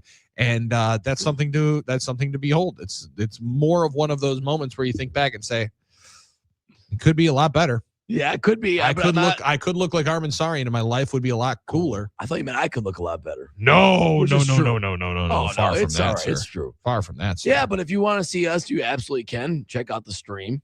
Billy, I'm not wearing a hat today, which makes that one guy without a Twitter profile picture very happy. There was one individual that was very upset with us on our backwards hats. Now, I don't know. I apologize if I'm roping you into the backward hat culture. No, and then I'm gonna like sully your good name. That's the last thing I want to do here. No, I've worn them before. It's not you. Many times. Which I thought was funny because I didn't get a tweet about it all the years I've been on Twitter, but then I finally was back for a week, and that was the first. But I'm not blaming you by any stretch of the imagination. Make sure you guys go to Iron Jock right now, ironjoc.com. Got the Iron Jock on this morning. And if it gets a little bit warmer here today, good Iron Jock weather, good, and maybe not sweater weather yet. However, good lightweight hoodie weather over at ironjoc.com, ironjoc.com. I would think so. I mean, we're in the 50s, but it's going to get warmer today, up to 73, 74. The lightweight hoodie has been a heat check for a lot of people, though, because there's a definite avoidance of the sun lately, it feels like, and a good way to escape that sun if you're trying to. Good way to avoid those high UV rays if you are worried about high UV. Got a chance to hang out with our buddy Paul Hansen over at the Brewers game on Friday night. Here's some cool stuff that's going on with Iron Jock. Excited about the Badger season coming up. Absolutely. Big excitement coming up for the Wisconsin Badgers. He's all fired up. I know about that. Now, there's a lot of excitement for, and there's a sweet commercial coming out with some of the players that have locked in to play for the Badgers in future years, all from the state of Wisconsin, kind of a core six-pack of guys that have all been from the state, some of the best players in the state committed to go play at Wisconsin, who are going to be seniors in high school this year. But the dudes that are in the W jerseys coming up this year hopefully got a little bit something extra, because Colton Joseph, starting quarterback, if you had not heard, formerly of Old Dominion fame, indeed, will come in here and run the offense. And the first order of business, stay healthy for more than 6 games. That's the big thing for any UW quarterback. Second order of business, throw multiple touchdowns in multiple games. Like these are low checkpoints, but these are hurdles to clear. And then also don't make our friend Matt LePay have to go weeks on end without saying touchdown Wisconsin. That's the number 2 goal. I think staying healthy is first, then scoring is number 2. We need to have more of that this year. Out of my favorite things that I've ever been a part of in a radio broadcast was when Matt LePay said last year against Oregon, touchdown Wisconsin. There, I said it. Where he's able to finally let it out. That was one of my favorite moments. Just the exultation was beautiful. Scott Dolphin joins us now. One of the teams that did not allow the Badgers to get a touchdown, didn't allow him to get a point last year, was his Iowa Hawkeyes. In the midst there, Dolph, but like college football is inside of 45 days away. I love it. We're inside of 50 days away from pro football being kicked off. And I mean, the SEC media days are running rampant. It is the kickoff of college football is starting right now. The best way we know how in college football, bitching and moaning about what's going on politically. Of course. And I don't want to, call Colton Joseph, a program saver, but big things are expected of him. Young man sure could be. People are jacked, and he should be after, what he did at Old Dominion, not only with his arm, but with his feet in the last couple seasons. So I'd be excited if I was a Wisconsin football fan about what lies ahead. That was something that they showed last year when O'Neal took over, that with a running quarterback, you had a different part of the Jeff Grimes offense. Now, I think Joseph, a little bit sturdier, is hopefully going to hold up to it. But, I mean, you're going into it's not the gauntlet of the Big Ten schedule that you went to last year, but to say that there's a step up from the Sun Belt to the Big Ten, he's going to learn that this year. And it's one of those where you hope that the lesson isn't too painful. And the sliding is one of his best attributes, because that was one of my only problems last year with my man Danny. Get down.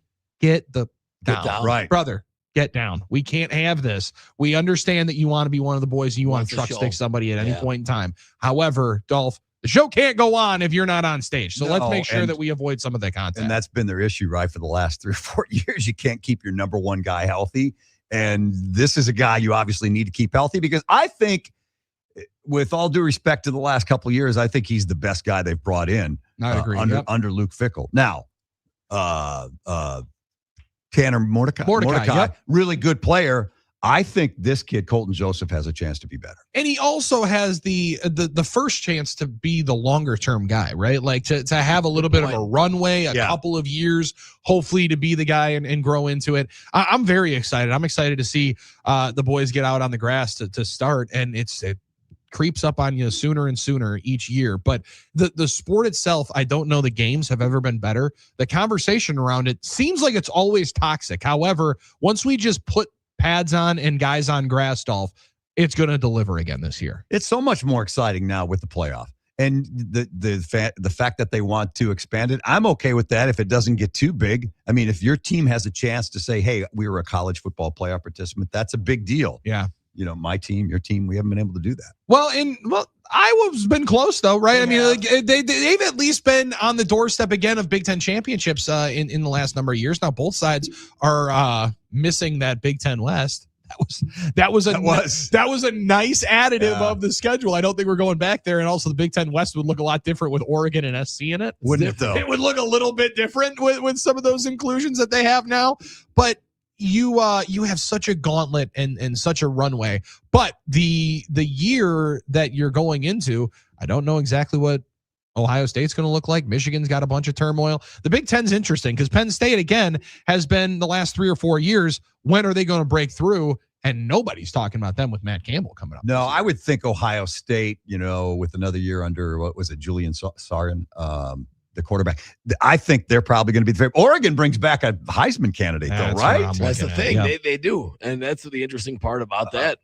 Penn State's schedule is easier. I mean, some people think they're going to start 10-0. Oregon's also done the thing that teams always love, that fans always love, the step ladder to success. They've gotten one step further each year, which is what fans like to rationalize. Quarterfinal, semifinal. Now do they get to the final? And you're right, with Dante Moore, I think they've got just as good of a chance as anybody to get to it. We do like that in American sports. We like when our teams build to reach. I think we think it reflects our own life and how we grow up and how we try and progress in our careers. That's some deep stuff, Armen. Well, that's my theory, and I've had that for a while. And I think we seem to enjoy that triumph more when it happens, although it's very rare for it to happen, which is kind of the funny thing. Sure. Yeah. Odds-on favorite to win the college football national championship at the Potawatomi Sportsbook right now. Bet big, bet bold, and bet above the rest is who? Is it Georgia? No, Georgia comes in with the 6th shortest odds at 8.5 to 1. Armen? I thought Notre Dame or Ohio State, maybe. Probably Ohio State. Come on now. Notre Dame 1, Ohio State 2. Notre Dame Which won. I love because they're not going to win it all. I mean, Notre Dame never wins it all. I mean, right? I mean, so that's why Brian Kelly left. But he said, I can't win it all here. And I don't mean this to rip on Notre Dame. I have no dislike for them, but I feel like there are so many Notre Dame fans that always are hoping that to happen.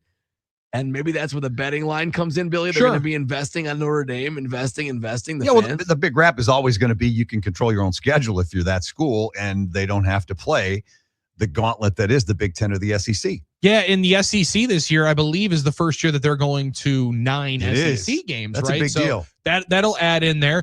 I don't know if you polled, there will be 75,000 fans that walk into Lambeau Field game 1, Sunday of Labor Day weekend. If you polled, say, of the 50,000 that are wearing Badger red, because I imagine there will be a lot of Golden Domer fans there. Sure. Oh, yeah. How many of them going in would have known that Notre Dame is the odds-on favorite to win the national title? The betting favorite to win it all. Yeah. However, you're gonna, and it's rather unfair to judge on game 1 because you can't make a rash decision and a final judgment on how you look in the first 60 minutes. But first impressions go a long way, and that's a tough one to have to make with those special uniforms coming up on that Sunday night. Where is Indiana in the odds? Is anybody giving them a chance to repeat? Indiana, we didn't mention them at all. Yeah, tied for fourth. Okay. Tied with Oregon Solid. right there at 8-1. They're bringing in another stud quarterback this year, aren't they? Josh Hoover Yeah. from TCU, who has The put up vacuum. some huge numbers. Yeah, Yes. the vacuum.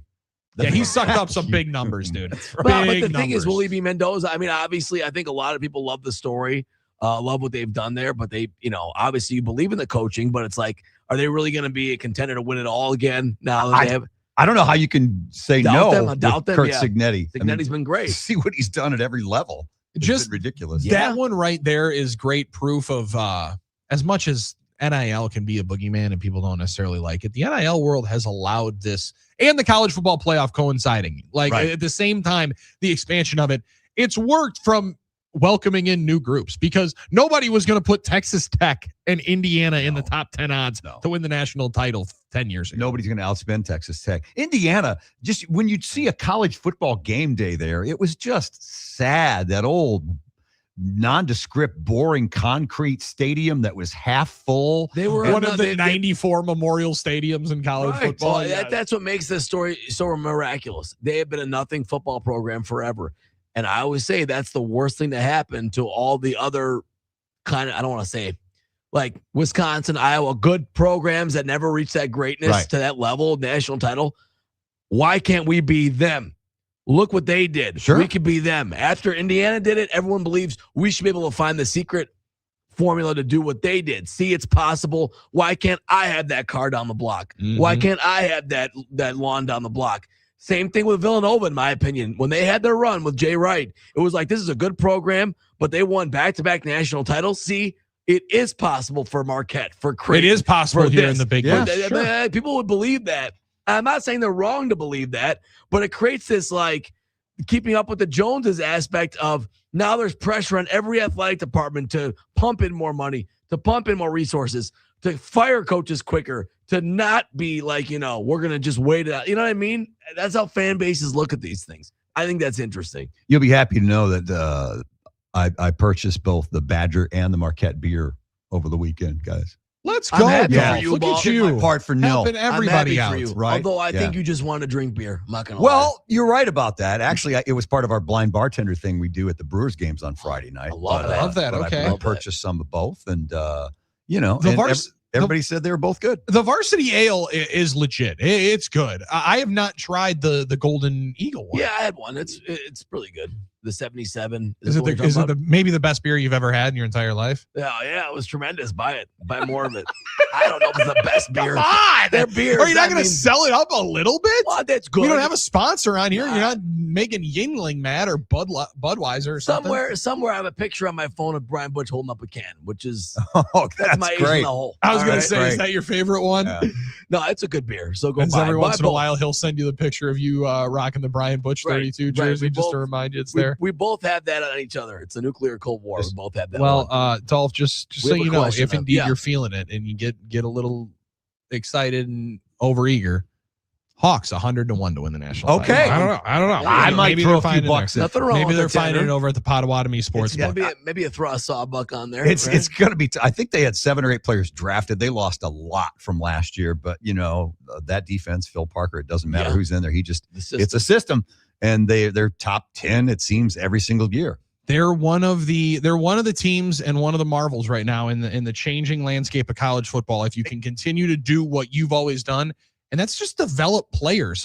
They continually pump guys in, and I don't think that's going to stop. Yeah, but this year it's going to be interesting. They've got Ohio State. They play Michigan. They don't play Oregon, but I think they play.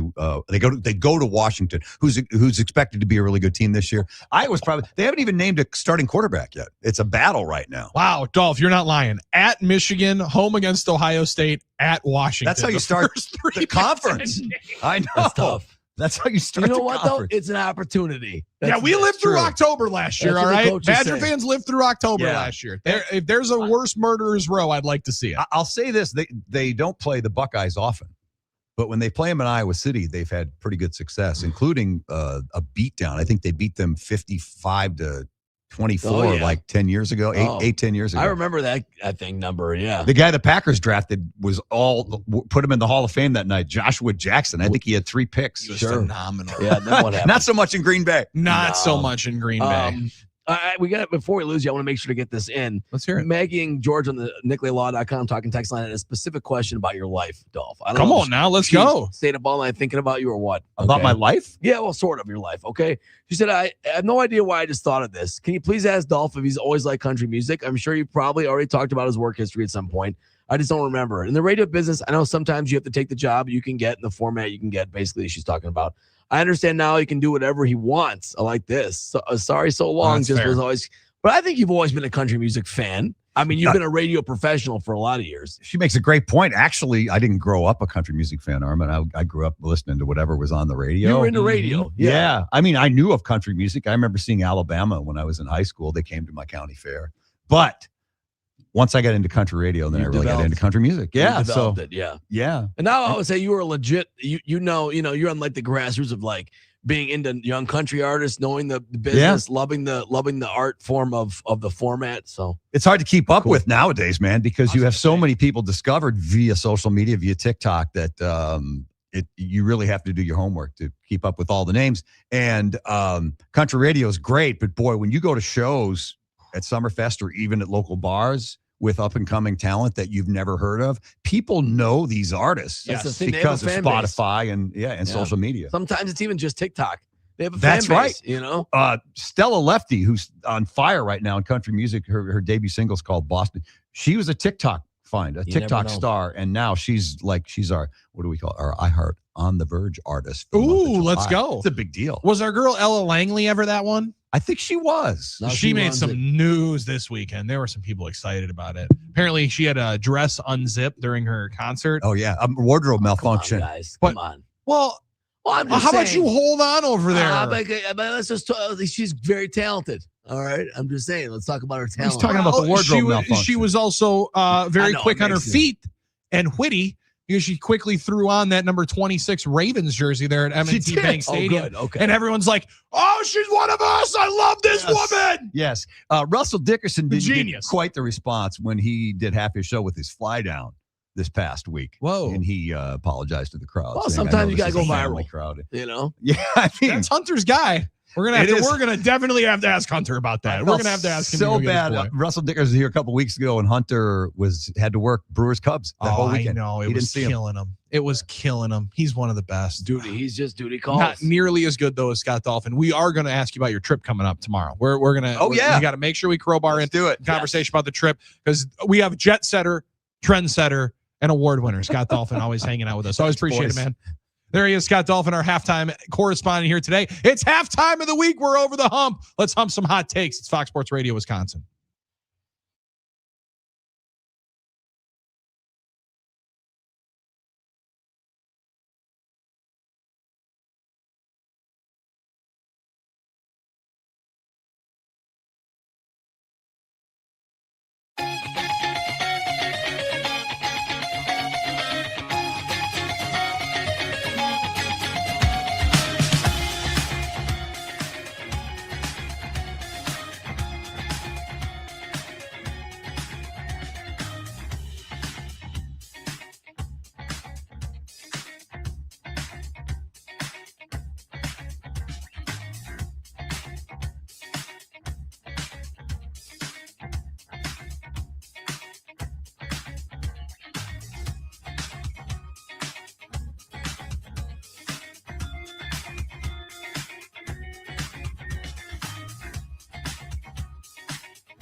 It's time now for our superhero of the day, presented by Current Electric. Call current.com, the place to go. We know the heat can be tough. Not this morning, a little chilly out there. However, the severe storms that happen through the summer, dangerous deal, especially when the power goes out. Don't let your family be in the midst of a hot house with no AC, no power, and a fridge full of spoiling milk and food. None of that sounds fun, so make sure you call them. The last thing you want to do is be in a stifling house and all of a sudden you're trying to wait and see when on earth is the power going to be back on, and checking the We Energies outage map every 4 hours to try to see if it's there. And then all of a sudden it says it's going to be repaired by 4 p.m. And then it says 4 p.m. the next day. And we just get so upset because, it's his first world. We're looking for answers. My power's out for a minute. I'm going right to the outage While map. everybody's sitting on the outage map, reassessing and figuring out how long it's going to be, you're just sitting in a nice, cool, comfortable area because you have a brand new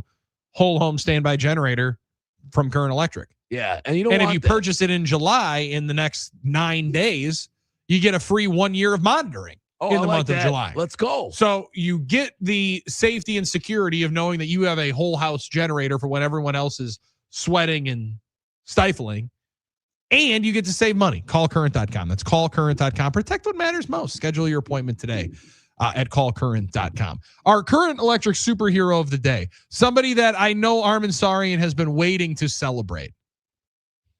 Jackie Bradley Jr., who hangs out right now here on ESPN's Sports Center. He finally made center it back, fielder of the Indianapolis Clowns as they celebrate Banana Ball on Sports Center here today. He was the number 1 overall pick of the Indianapolis Clowns this past year. I mean, put some respect on that name. Yeah, he finally made it back on Sports Center. Good for you.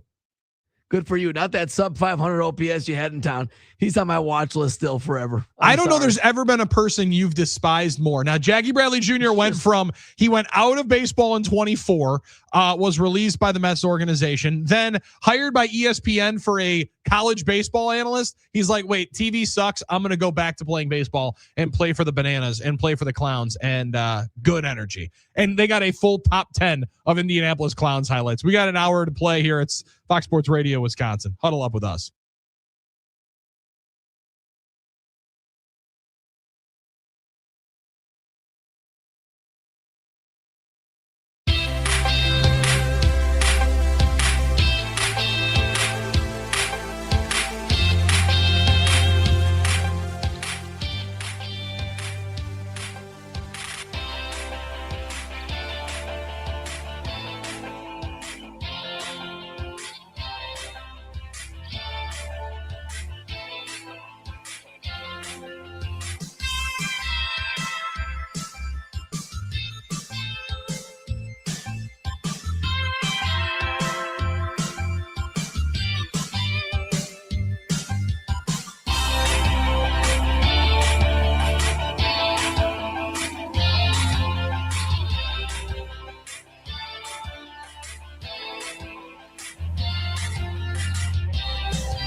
I'm Doug Russell. A rough night for the local 9 as their winning streak is halted at 4. And Robert cranks one deep left field. Forget that. That is way out of here. Up on the concourse. A monumental home run by Luis Roberts. Back and back with authority. What a blast. And Mets go on to blank the Brewers 4-0 at American Family Field. New York starter Zach Thornton goes 6 innings, scattering just 3 hits. That kid, for them, pitched very well. He attacked his zone. He didn't give up free bases.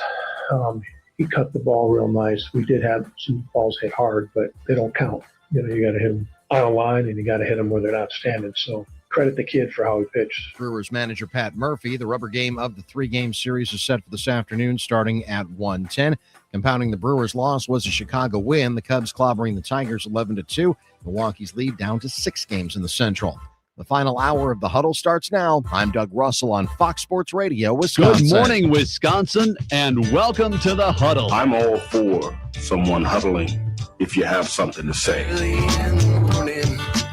It's time to wake up and talk about the teams you love with the guys you love. It's just about getting the group together. I need you, you need me today. Let's keep touching each other.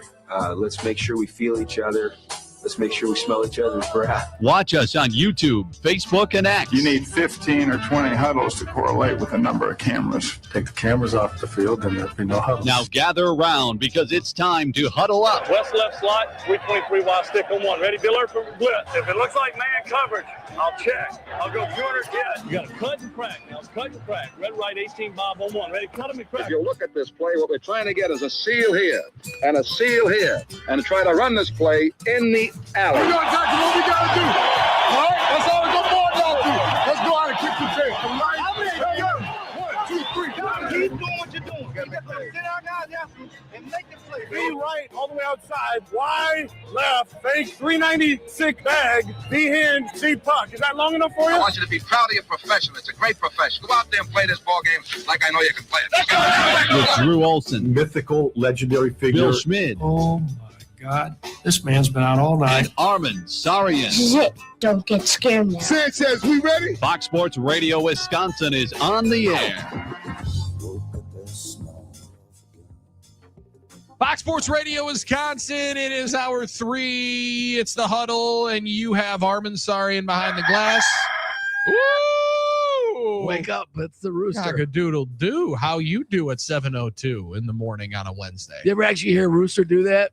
I think I did like once. I don't know in person if I ever have. No, I don't know that I frequent enough places where roosters generally live. Well, no, me too. I probably should be more of an outdoorsman.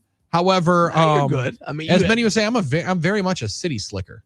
You can be an outdoorsman, but you'd have to have a farm with a rooster, I would think, unless you have some chicken. A lot of people have I was chickens. gonna say, or you just live somewhere near, Right.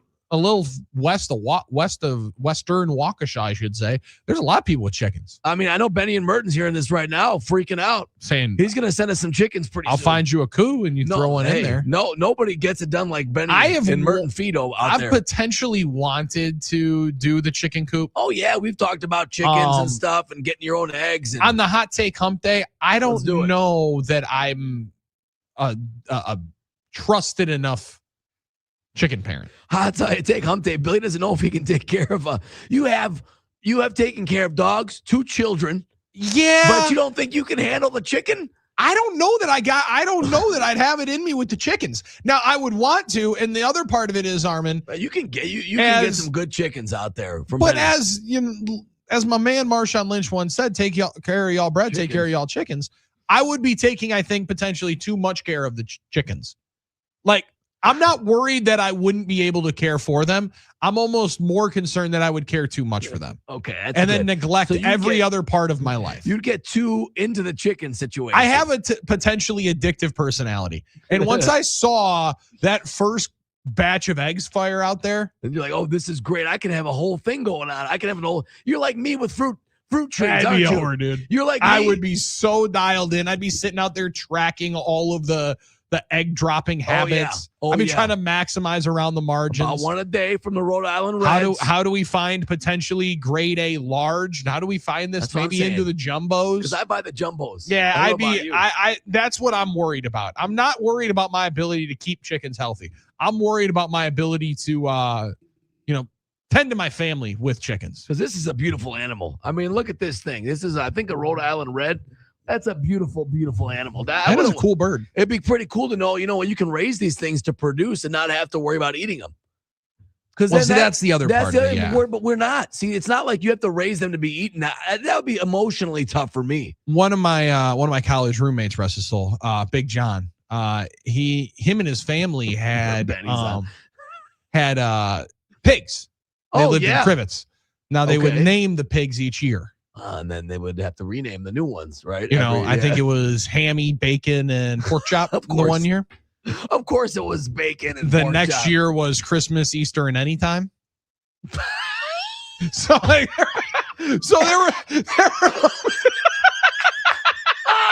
amazing. So there were times where that's funny. That is funny. We went up and hung out there for a couple of days during the summer. Anytime. And he's like, "We're gonna go feed Anytime." And I'm like, "What are you talking about? We walk right outside. We got 3 pigs just hanging out here in the pen. You're giving them a bunch of eggs. Wow, that's good. I didn't sausage and biscuits. All of a sudden, middle of finals week pops up. Anytime. Man, John's like, "Hey, I got a pork butt. You guys want to have some pulled pork? Yeah, sweet. Thanks, man. Yeah, my parents just dropped it off. Enjoy Anytime." Christmas, Easter, and finals week is how that turned out. 877-794-1973. That's tough because you're biting into that delicious pork butt. Excuse me, pause. And you're thinking to yourself, man, I knew this guy. I knew this guy, but he's good. Good lad. Good lad. I mean, you can. That might be a little much for me, but you can maintain the chickens without having to say goodbye, and you get the eggs. Obviously, now you have to build the coop. I don't know how to build a coop. That's the other part. Are you going crazy? I know how to barely turn my lawnmower on. I'm not building coops out here. My son asked me if we could build something. And I was like, yeah, buddy, we have magnetiles. That's like such a great heartwarming thing for your son to say, but also scary because you're like, well, that's great, but it's not, I know. Yeah, I was like, I can call Grandpa. Yeah, he'll help us. He'll help us. And I'm like, we could. Magnetiles. Yeah. Throwing up sweet houses, castles. Potentially, after watching Frozen, ice palaces. Oh, okay. Sure. And then he's like, Daddy, I want to build a birdhouse. Let's go. I love this. Well, we can definitely figure it out. YouTube University can teach you a lot of things. Okay, now there was a potential point in time where I know I built a birdhouse at some point in my life. School or Scouts. I think maybe Scouts. I was gonna say Scouts. It's absolutely in there. It wasn't really. I think I should be able to figure that one out, right? For me, it was kind of a 2D house. It was just a flat front. It was like a wall hanging. I wouldn't call it a house. Sure, I get what you're saying. Not a full 3-dimensional one. There's a hole in there that they go through it. Sure. Because we want to find some of these sweet birds that can actually go in there and, a bird watching. Have it as a little habitat. Oh, yeah. Birding. I did think of you the other day. There was this cool blackbird with some yellow on its wings. Oh, stand up. That might be the red-winged black. Red too or just yellow? Just yellow. Okay, because the red ones you got to watch out for with the red wings because they'll dive bomb you if you. Whoa. Okay. See, this is why I needed some more. This is why I need to have that club in my game. So you found it, but that's pretty cool. So you saw one, you're like, this might be a cool bird. I'm like, I actually thought about taking a picture of it and sending it to you. I knew you would enjoy this. This might be a bird Armen would be interested in. There's our friend Benny. Come on down Benny's to Merton here. if you want to hear a rooster. We do want to hear one in person, potentially see one. And we want to see you on that same talk and text line. It's 877-794-1970. Benny, you got us on. When I play this, Benny, do your chickens freak out? Is that like your phone whenever somebody says the S word? Oh, maybe. I mean, I think it was Austin and Stoughton. We had a farmer once listening to us. And I remember, I'm pretty sure he might have tweeted me. I'm pretty sure he texted once years ago on the text line. I said, every time my cows go crazy when you play that sound effect. And I'm like, all right. Well, we got a new friend in the barn. You got to produce. I mean, these cows got to produce milk anyway. They're up and at them, so it doesn't matter. But I thought that was a funny one. I thought that was a funny story. There's a new female cow rolling through here. We got to go check her out, see what's happening. See if she's about that action, or if she's just mean. Or if she's mean. We want to make sure that we're figuring out who's going to be hanging out with us in the pen and who's going to be jerks in here. You can take it where you want to go. 877-794-1973. Bob from Baraboo hit us up. What up, Bob? Baraboo, stand up. Morning, men. Bob from Baraboo here. Big. We're huge we really need starting pitching. Let's go out and get some. 4 hits. We can do better than that. Brewers lose 4-0 last night. So you wouldn't be on the Mason Miller bandwagon that you were trying to sell me. You did a good job with. I don't know that he would be. However, I don't know that this to me is like when you'd be looking at a Packers roster around this time, a week before training camp, and saying, man, this defense is lacking. This cornerback room is a little light. You know what we really could use? Another weapon for Aaron Rodgers, right? Like where you already have one of the strengths of your team is going to be the offense. Let's add to that, make that top tier the best in ball and try to make up for our shortcomings in another way. The other part of the offense one is, and I don't necessarily know if, Nolan Arenado was a nice name for a couple of weeks there. I don't think he's getting dealt. I think Arizona's desperately trying to win. They're always trying to win. They're going to get Burns back coming up here in a couple of weeks. I think they're getting a couple, at least one other injured starter back. So they're going to be in the mix, and their owner is always trying to add players there in Arizona. Especially when they are a team that made the World Series just a few years ago. Yeah.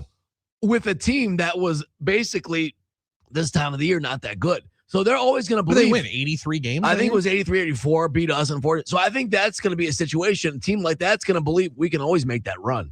So once that happens for you once, it's like hitting a jackpot, right? You're going back to that machine. Yeah, I'm going to test that. It's like, I'm not giving up. I know it can happen. It happened before.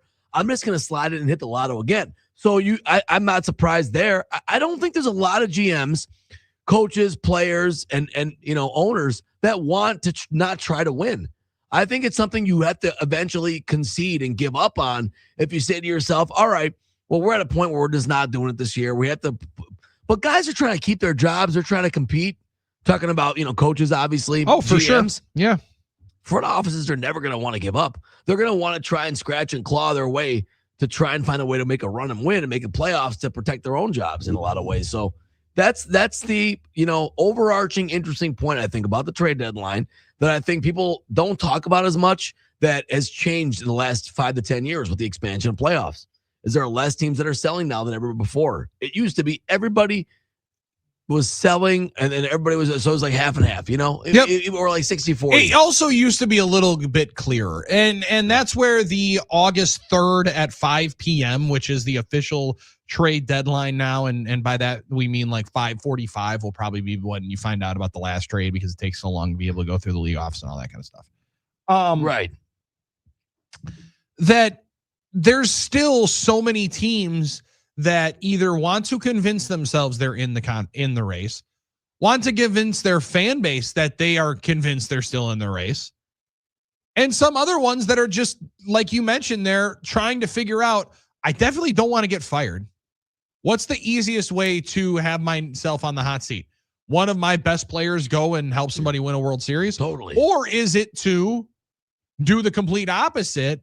Say we're 3.5 games out of a playoff spot. I think we haven't played our best baseball yet. We add 1 to 2 pieces here, stand pat, and then fire it in and see if we can make a run down these last 60 games.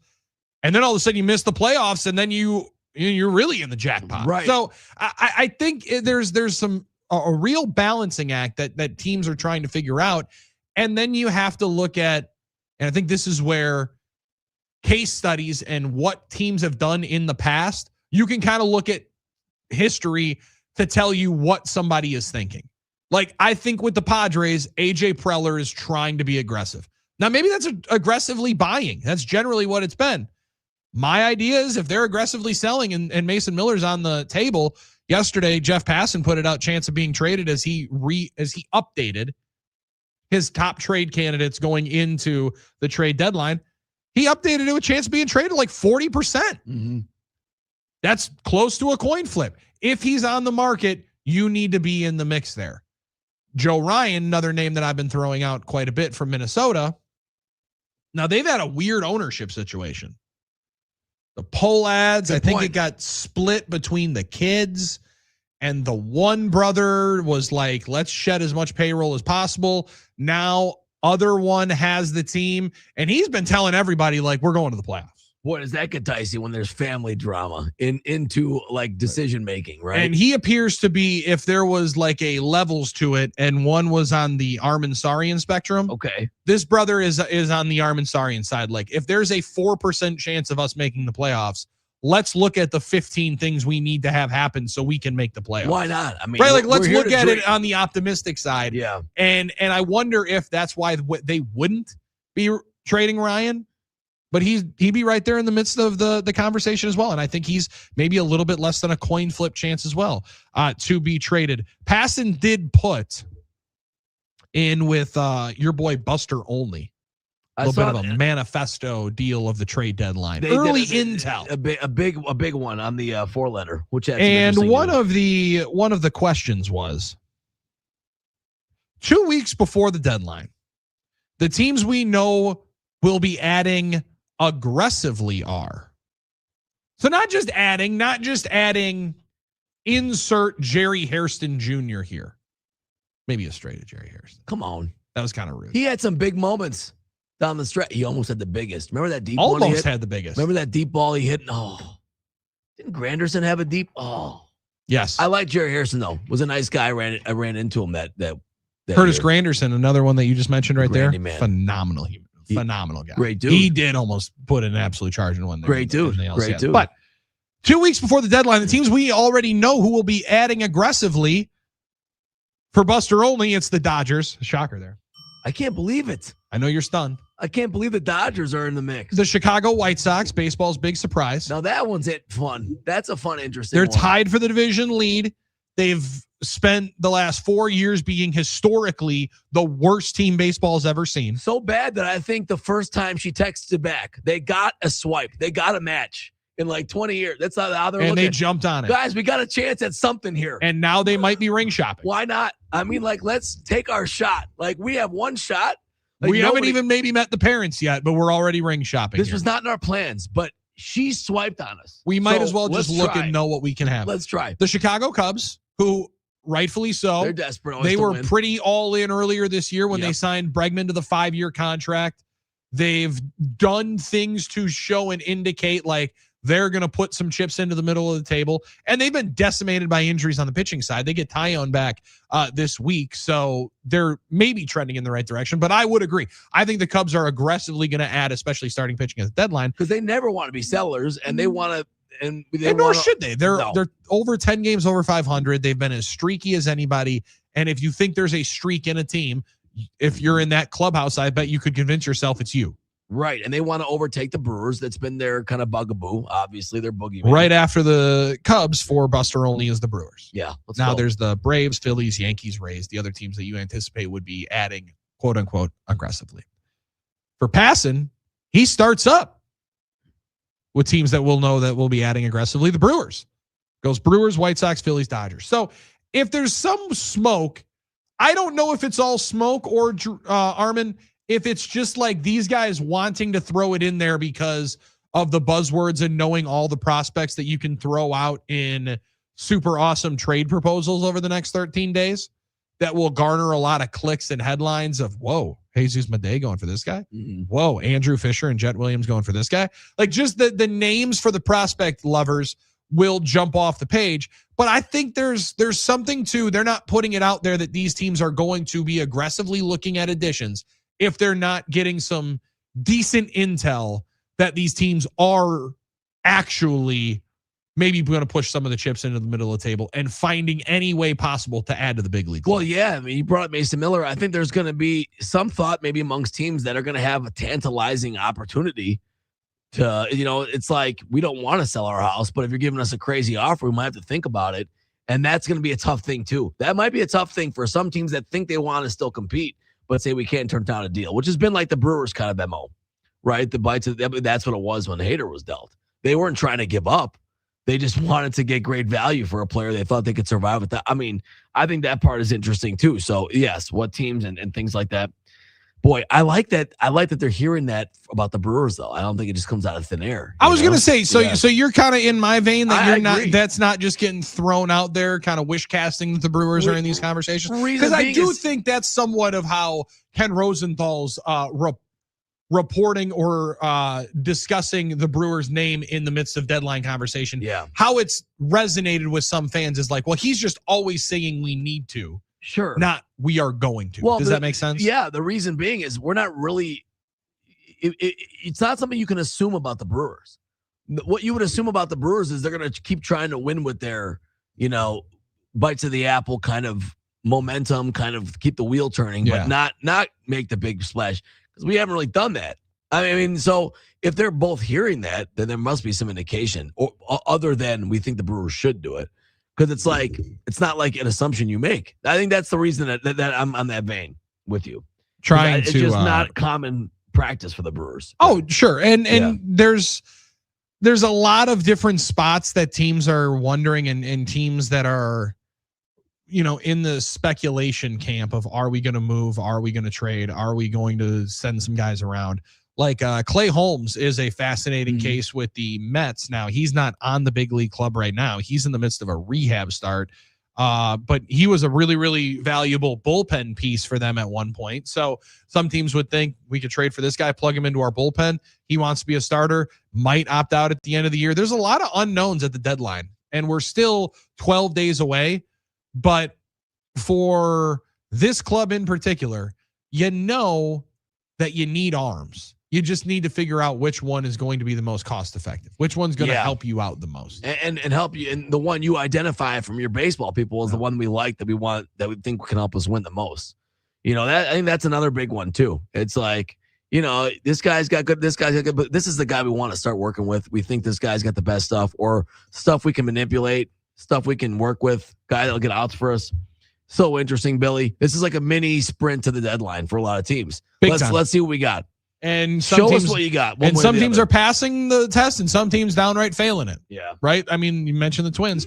They've gone 2-4 and fallen again back-to-back games to the Guardians. That's a tough time if they're going to try to keep themselves in the race. Today, 1:10, the race to American Family Field. Logan Henderson against your boy Christian Scott. Yeah, I love when Logan pitches, though, because every time he's out there, it seems like we get something good. So I'm always hopeful when he pitches. Logan Henderson, 38 Ks in just 40-some innings. That's a pretty nice margin here. And excited to see Logan Henderson getting up on the bump. His third appearance since coming off of the IL. All right, take a quick time out. But before we do that, and before we get to who's hot, who's not, let's get a shout-out for our friend Mike. We got a text here on the talking text line, 877-794-1973. Good morning. My husband never misses your 5 a.m. show.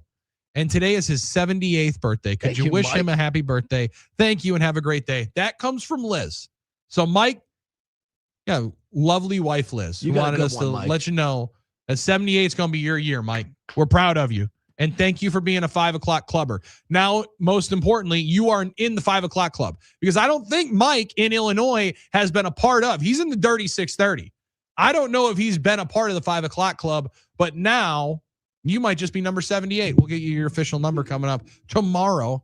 So you have to be tuned into the club to be able to find out, Mike. But happy birthday from all of us here on the Huddle. That's Armen. Listening. I'm Billy. Thank you all for listening. Thank you all for streaming the show on YouTube and X, as well as Facebook, and the free, always free, iHeartRadio app. We got who's hot, who's not on the other side.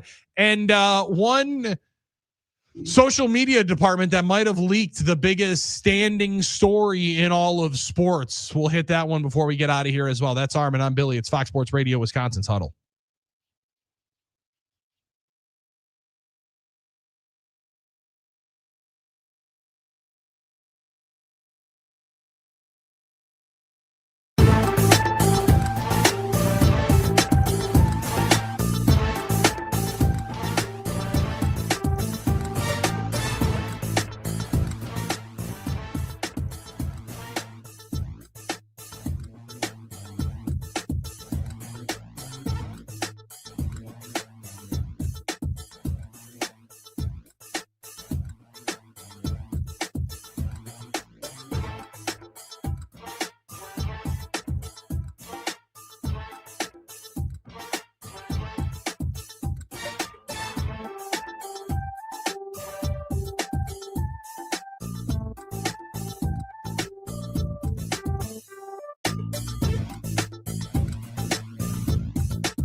Hanging out with you on Fox Sports Radio Wisconsin. It's the Huddle. I'm Billy. That's Armen. We have our Who's Hot, Who's Not coming up in a matter of moments here on the show. But first, there's a lot of great ways to enjoy a Brewers Day.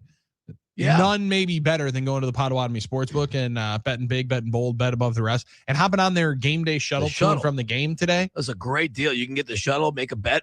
Potentially the only one that pays you to go to the game.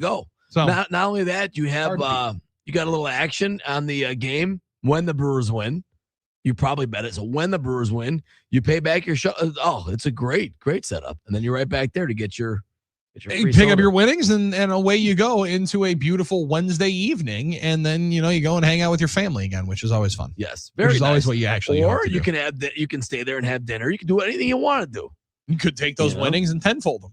You can do that as well, Billy. Could give them back. Yeah. Could give them back. You could give them back. Might you could give them get back. More. Or you could double it up. That's the excitement of it. And you that don't one's know always what's sitting in the back of your head. Yeah. 877 You don't know what's going to happen. 1973. All right. Who's hot, who's not? Brought to you by Donovan Jorgensen Heating and Cooling, serving our community for over 40 years. Donovan Jorgensen Heating and Cooling, largest employee-owned company, HVAC company in the state of Wisconsin. You need something done with your heating or your cooling, you go to Donovan Jorgensen, because they also don't do electrical stuff. They do heating and cooling. You have a heating and cooling problem, you go to people that only do heating and cooling because they do it better than anybody else. DonovanJorgensen.com.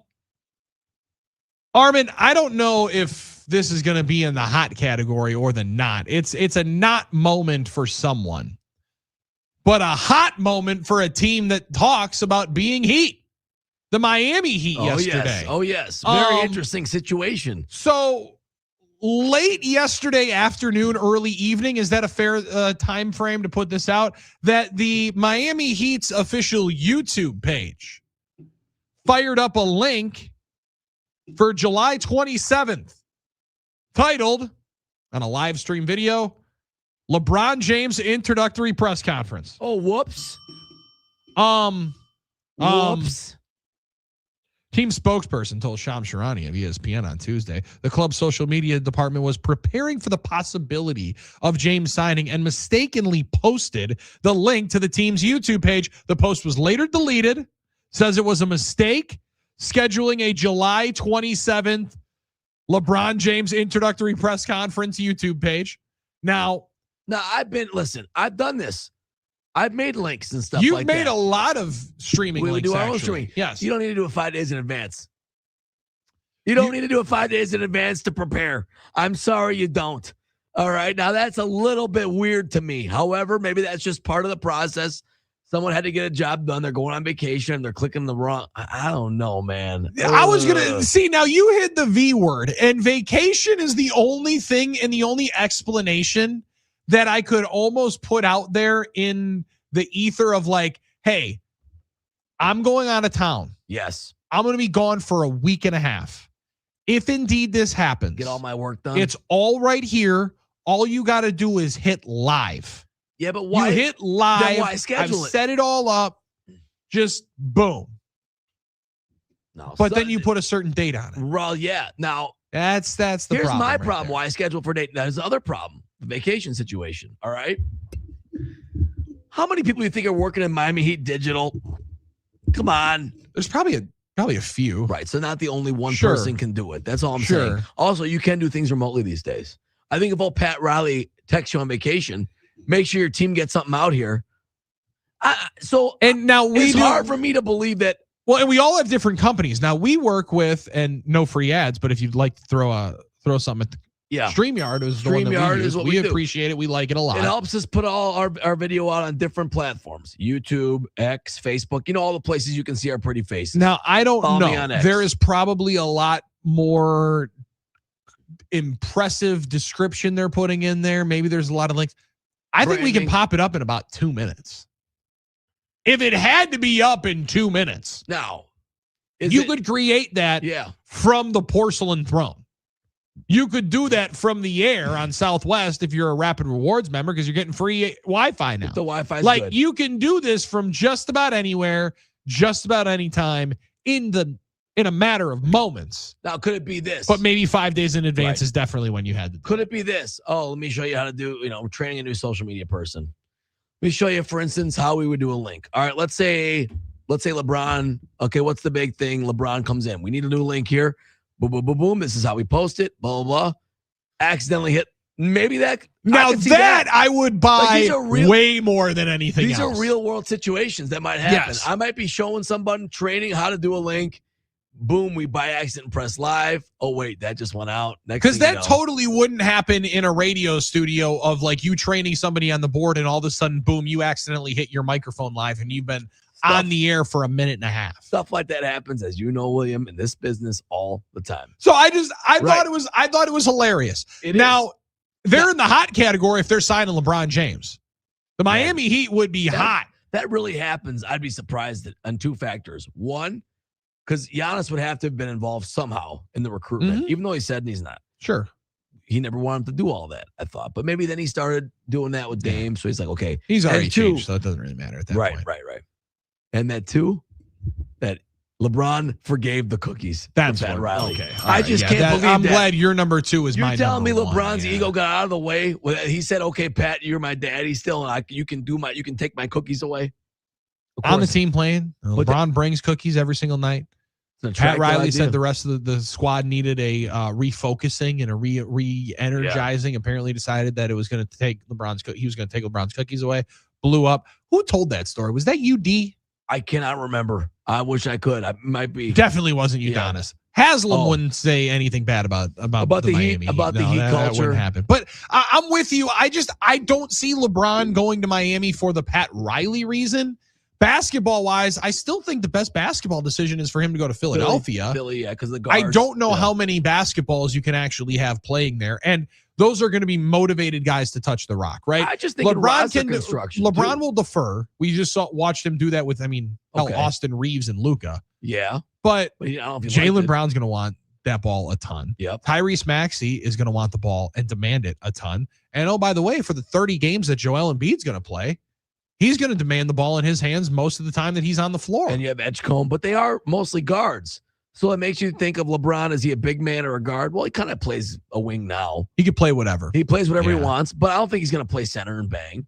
But I also don't think, so maybe Miami would. My first thought is, well, how does this fit? Because I still, in my mind, I've always thought of him as like a 4 or a 3. But even though we're positionless in basketball, now I know that. I'm thinking, how's LeBron going to play with Bam and Giannis? But you know what? He could take the ball up. He could play guard. He could get them in some really good spots. He's a good player. And so is Giannis, obviously, and Bam's good. But I still think that, Giannis would be the most special player on that team if he's healthy. So, in my opinion, that would be tantalizing, I guess, for him. But I think Philly even more so because of Jaylen Brown. But you might be right about the balls. How many people? And for the hate watching that I'm going to have to do with the Miami Heat this year, I'd prefer he not go to Miami. I don't want to go to. I'd really prefer him not go to Miami. Because you want to cheer for. I get it. Yeah. No, I'd love that part of it. Now, I think he'd deep down prefer to go to Cleveland if he thought that James Harden was anything but a corpse, right? Yeah. I don't think he wants to play. I still believe there's part of this waiting is them trying to figure out if there's a way they could get Harden off the team.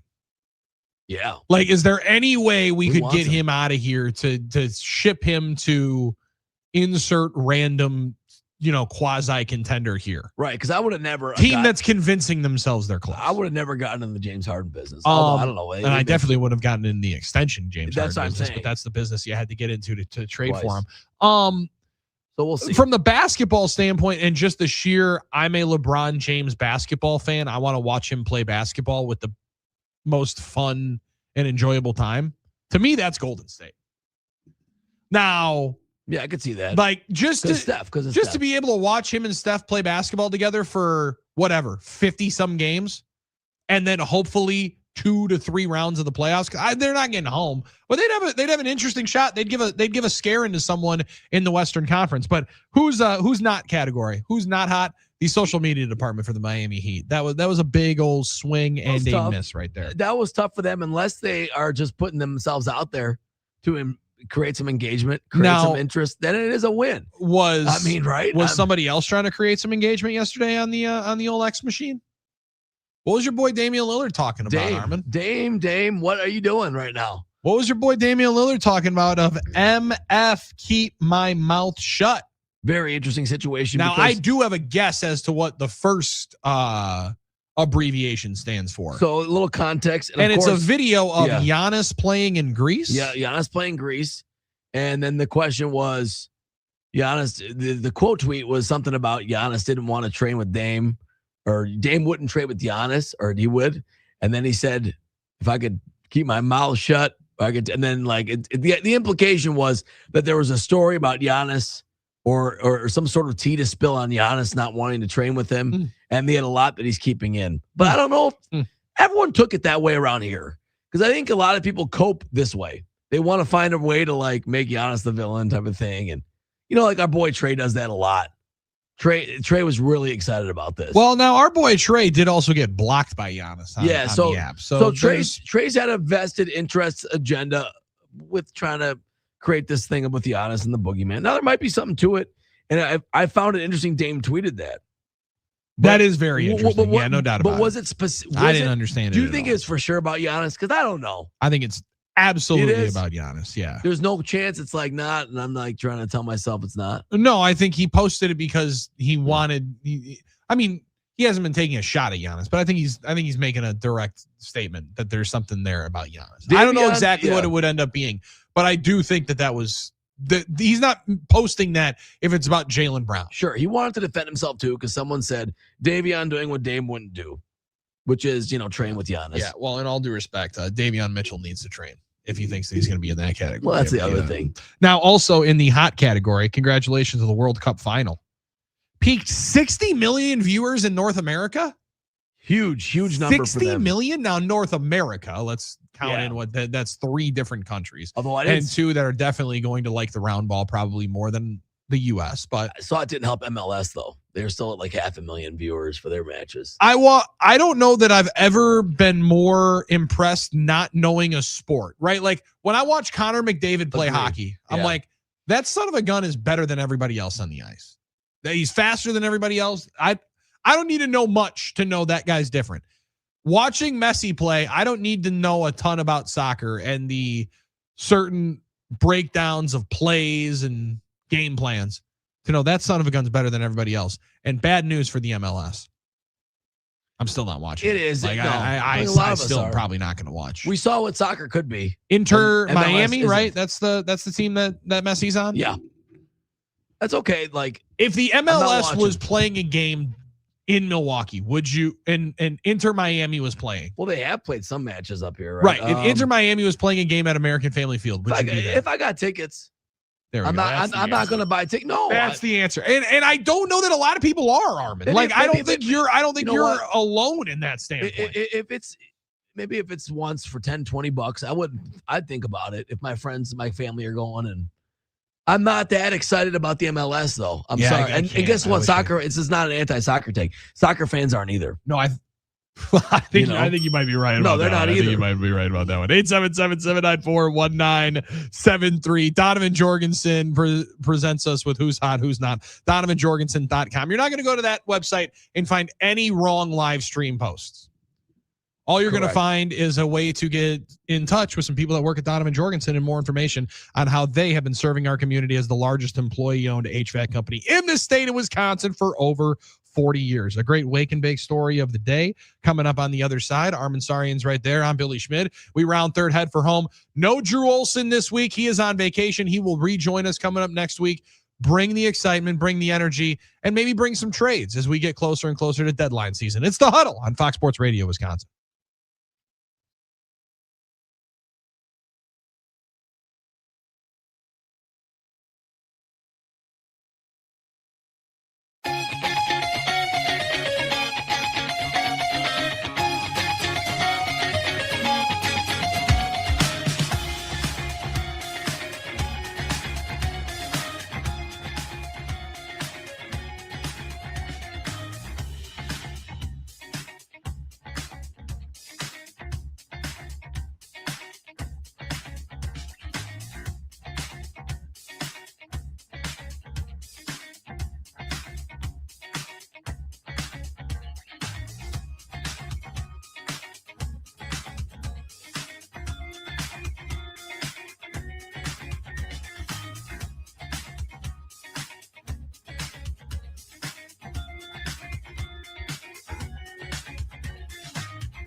Huddle up.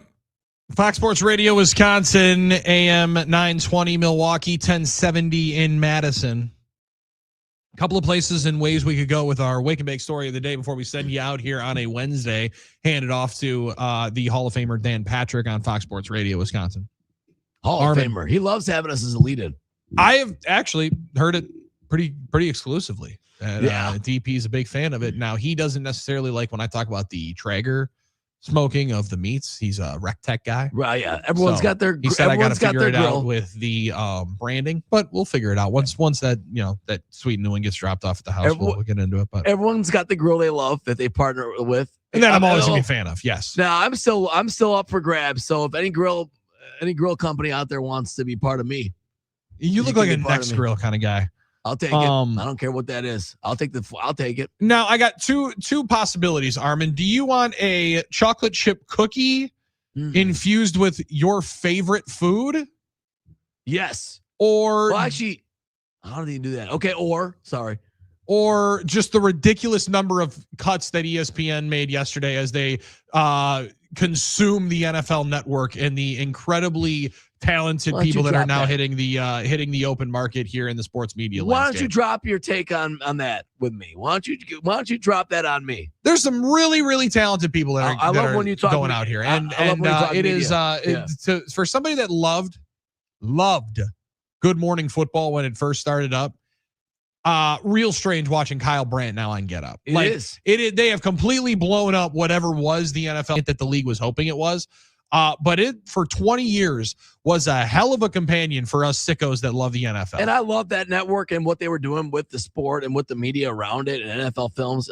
And now that show honestly kind of a bummer, honestly. It is. And I watched Good Morning Football all the time. Now it is no longer the same show. I mean, Brandt was the last of the remaining guys, but like Nate Burleson has gone on to dominating CBS mornings as one of their lead guys. Kay Adams has gone off, done her own thing. Schrager has become a star over at ESPN and kind of hanging out with the McAfee crew. So it's blown up already. Yeah. But that was the one where whoa, okay, man, they have just completely said, to hell with whatever you guys had. You are now ours. It felt like the memory of like when the small business first started. Like, do you remember when they were just a corner and now they're like owned by a big time equity? Like, oh yeah, that's like, it's like, do you remember when this restaurant and they don't offer free samples at the deli anymore? It was just one thing on the street, and it was a guy on the street making food, and then he became this big thing, and like I get it. And it goes full circle because Rich Eisen, gets fired from ESPN, goes and becomes like the guy at the NFL Network to start it, the voice of the NFL Network. And he's like the first one that comes back, and now his show's on ESPN. His show's on ESPN Radio. It just shows you that things come full circle. It always does in this business. Also shows you no one's safe in broadcasting. No, I know people didn't necessarily like Ryan Clark. I thought he was always very good on television. I think people did or didn't like Ryan Clark for reasons other than what you're watching for, which is good broadcasting. And he also was very. I mean, there was a point in time when in broadcasting you wanted to be polarizing. So at that point, it'd be good. It would be money well spent. However, I just hate seeing people lose their jobs. And the thing that I hate even more is people somewhat like quasi weirdly celebrating it. Like that's just not right. It's messed up to me too.